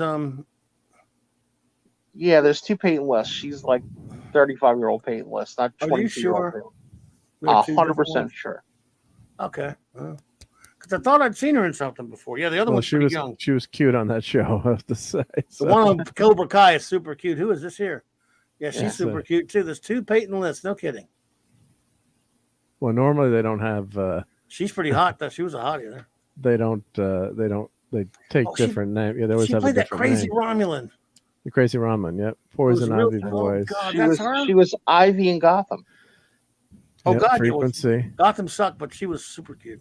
I didn't realize it was her. Yeah. Golden But not Glider. the same one from Cobra Kai. Nope. Weird stuff. How weird is that? Here. That's not like a common name. Maybe it's with an A, maybe, or something. Yep. I don't know. I know some people with the last name List. I don't know any Peytons, but yeah, strange, weird, wild stuff. Well, she was something on there. As bad as the show was, she was pretty damn cute. So I'm trying to see if there's any. Sometimes you see some surprises in the casting. So But yeah, I don't think. Yeah, well, of course we know Guinan. Yeah, I've He's heard on. things, but there'll probably be one or two of them pop up for cameos, and it'll be stupid. yeah. Wow. They only bring Well, him back for one episode now, huh? That's kind of sucks. Yeah. Well, I'm surprised they don't have Troy and Riker. They'll was in probably two of pop them. up again. Riker they'll was in, pop up. Troy Oh, was he's in in two. one, and Riker was in two. They're probably letting Frank's direct some. He still directs some TV. Yes, he does. I think Frank's did. I know he's directed some STD too. It's a shame because he's also done good stuff like The Orville, but he's a tool. Yep. Yeah. He should resurrect what was that, Beyond Belief? Do you remember that show he used to do? Where he would tell 3 stories and only one of them or 2 of them were true or something.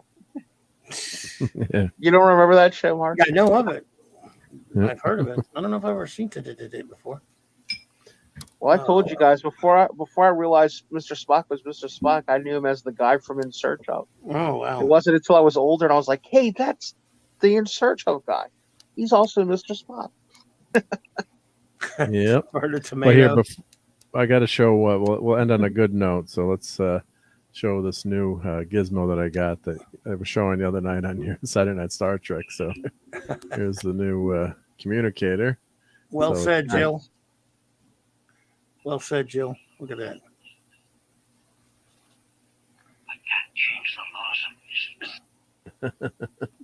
So it's got all the voice. That's about the best I can do, but I guarantee it's not good enough. I'm sorry, sir. That's about the best I can do, but I guarantee it's not good enough. That's the same. Change the laws of physics. Beam us up, Mr. Scott. Beam us up, Mr. Scott. Beam us up. I'm a doctor, not an engineer. Are you out of your Vulcan mind? Are you out of your Vulcan mind? Oh, that if you push the button. Not an engineer. There we go. Look, I'm a doctor, not an escalator. That's from Friday's Child. Yeah. Captain, this is Zulu. We read you. Captain, this is Zulu. We read you. We have volunteers standing by to beam down. That's from that was from Miri. Captain, this is Zulu. Oops. We read you. Captain, this is Zulu. Come on. We read you. The Yeah, push the volunteer. button No, and the then go. volunteers one. No, that's from Omega Glory. Sorry. I think the left is. No, Miri. It may have been Miri. Change the laws of physics.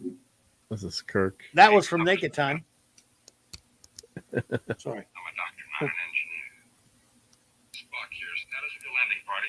So anyway, this is the WAN company communicator. You can actually use it as a cell phone, speakerphone for your cell phone. So There we go. Every so time it I actually see hooks the, up to your phone. can you and press that middle button and make that ring that light go off? Remember in Day of the Dove, Mr. Spock, I have guests. Just transported a wide field and beam us up from these coordinates. And then he presses the button. He holds his thing down and he just presses that button. And what's his name doesn't even see him. Understood, Captain. So you can do that. Yeah, if you double press it. Yeah, so you What was that go. one? Stand by for regular contact. Kirk out. I think we get a her or two if you hold it. Let's see. I love that thing. Stand by for regular What is contact. that? Kirk out. If you look at the instruction sheet, so the way it works is this button here jogs 4 different directions. So you can go left, right, up, and down. So if you do like up twice, that's one voice. And if you go down once, that's, Doctor, not an engineer. McCoy. So you can, Okay. and then if you push the button and hold it and then do, You want me to call you? Prosper. yeah, it does all, you have to like look at the instruction sheet to figure out all the different, You want me to call you? sure, yeah. Okay, let's see here. Let's see if that works. See if it I rings. gotta Yeah. find. I think if you do it on WhatsApp, it should let you. If I call you on WhatsApp, it'll do it. Or just go to the regular, yeah, just my regular number, yeah. You got my number? I'll put it in the private chat. I got it, but it's on the WhatsApp thingy. Well, here, I'll put it. Yeah, you Okay, want to here, do I it can on do it. your regular phone. No, I I can do it right here. Let's see. think that's what happened Uh, last night when Raquel did it. Let's see here. Let me Bobby's going to call you from the landline. yeah, McCoy from that. Hang on. No, I don't have that. I had landline in decades. Just have to look at it. See. Okay. Hang on. Let's see if it rings. Yeah. See. Give me 1 second. I'm having to look at the other screen. Okay. Got it. I might have do not disturb on. Let's see on my phone. Let's see if. Let me turn that off. Hold on. I'm gonna mute myself. Yeah, let me just turn off Do Not Disturb. You're number 5 in Clavy's jitterbug. He's just got to press it and hold. It'll call you right away. There we go.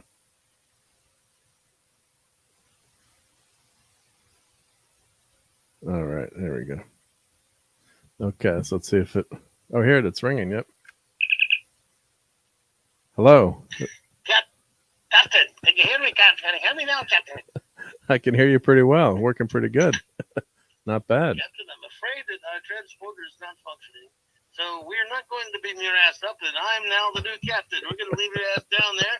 I'm sure we'll send a ship back for you sometime. Goodbye, Captain. Oh, wait! Don't leave me here. Don't leave me on the Genesis planet. I only have food for 100 years. The matter will take care of you. You got plenty to eat there for a while. Oh no! Oh, I don't like losing. Beam me up, Scott. Bring me up, Spock. Holy Joe. Where? Now, Captain, we don't like you anymore. Communication terminated. Oh no! Could you hear any of that? I can't hear it 'cause I had this muted. So yeah, no, it sounds you good. Guys, you guys should have done the hours seem like days bit. Yeah, I like that one. Should have. That's what I was, yeah. I can go on to that. Yep. It sounds pretty good actually. It was pretty speakers pretty good on there. So not bad. So yeah, so I just want to thank everyone for being here. We had LT here, Lord Thoth, as a guest, and Steve Mitchum had to take care of Maddie. I apologize we started an hour earlier so I can get to bed earlier, but it's we had fun, so it's still late. How'd that work out for you? Well, we stayed late. Well, it's still early. Next week we'll go shorter, but no, it was all in good fun. So Captain Scott James T. Skywalker was here. The Great Hungry Boy, D. Bud Martin, Polly's Minion was here. Trevor Cunningham, Phantom, Jill. Thank you, Jill. D. Bud Martin. I don't share my data. Geoff, as I joke. Philbo Baggins. Who else am I forgetting? I think Courtney popped in for a little bit. Great Canadian Spider-Man. Let's see. I said Phantom. Let's see. Pop Culture Republic. Thank you. Reporter of Lifeform. And sub to his channel. Let's see. Who else am I? Matthew Pounder. Thank you, Matthew. I said Philbo, right? Am I forgetting anyone, guys? I'm sure I did, but if I forgot anyone, I apologize. But just want to thank everyone for being here. Another great Sunday Night Geekery. And next time we get together, I'll remember how to use the computer a little bit better. Computer.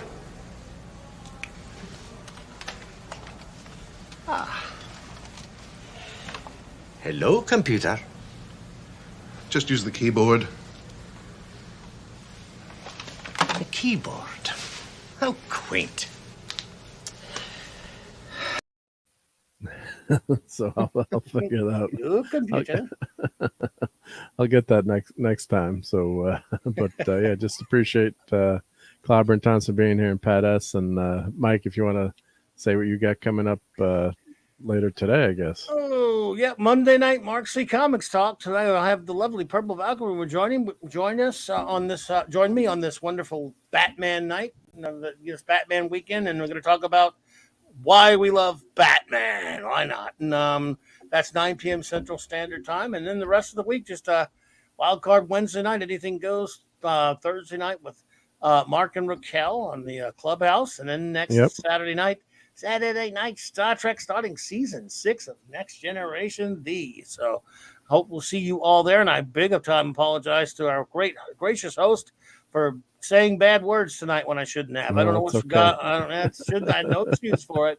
No excuse for it. I usually don't. I mean, I don't know. Look, I see people say way worse than that, but still, no excuse for it. I let on my own show. That's one thing, but I shouldn't do it on anyone else's channel.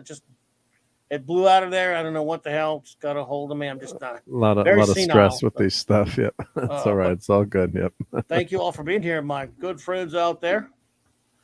Thank you, and the great Pat S. You got anything with coming up you want to talk about? Or our friends are doing real good. Wanted to let everybody know that Brandon the Anime Guy has moved his show an hour earlier on Saturdays. So if you're a fan of his, I noticed a couple people in the chat who like him. He's 11 o'clock Central now instead of noon. He did that so he could do the Saturday show with Gary and Keith over at Pop Culture Minefield, and keeps showing 24/7 that love. 24/7 Fusion Media is very close to 800. Yeah. So once you start getting that, getting that close to that area, it's starting the time to consolidate and tighten up and everything. So things are going real well. Excellent. Yeah, he's a great guy, 24/7. Yep. So we'd like to blow his channel up in a good way. Do that, you know.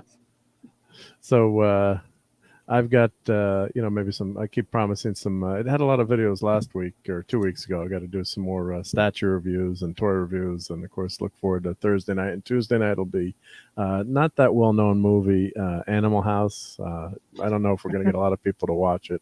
Yeah, that's on Nick's channel on Toxic Tuesday. So I gotta clip that carefully tomorrow night and take out all the naughty bits, as we were saying. There we go. Quite a few in that one.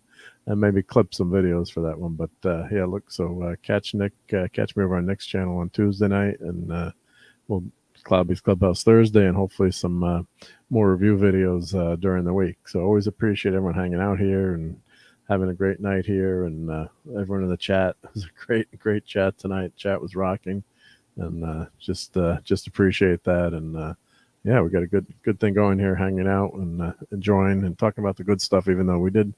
Yeah, maybe talk about a few not so good things. Yeah, Louie. Yeah, I wish you could play that. So Love it. I gotta do a bunch of clips from that movie and upload them. So, and I've also been uploading some Star Trek clips that I think were pretty fun too. So I've been putting those up on YouTube. So if you want short little clips to grab, they've been fun. So why don't we get on out of here? Thanks everyone for watching. It's been a great time. And the Blues Brothers are going to send us out. Take care, everyone. Take care, everybody. It's 106 miles to Chicago. We got a full tank of gas, half a pack of cigarettes. It's dark, and we're wearing sunglasses. Hit it.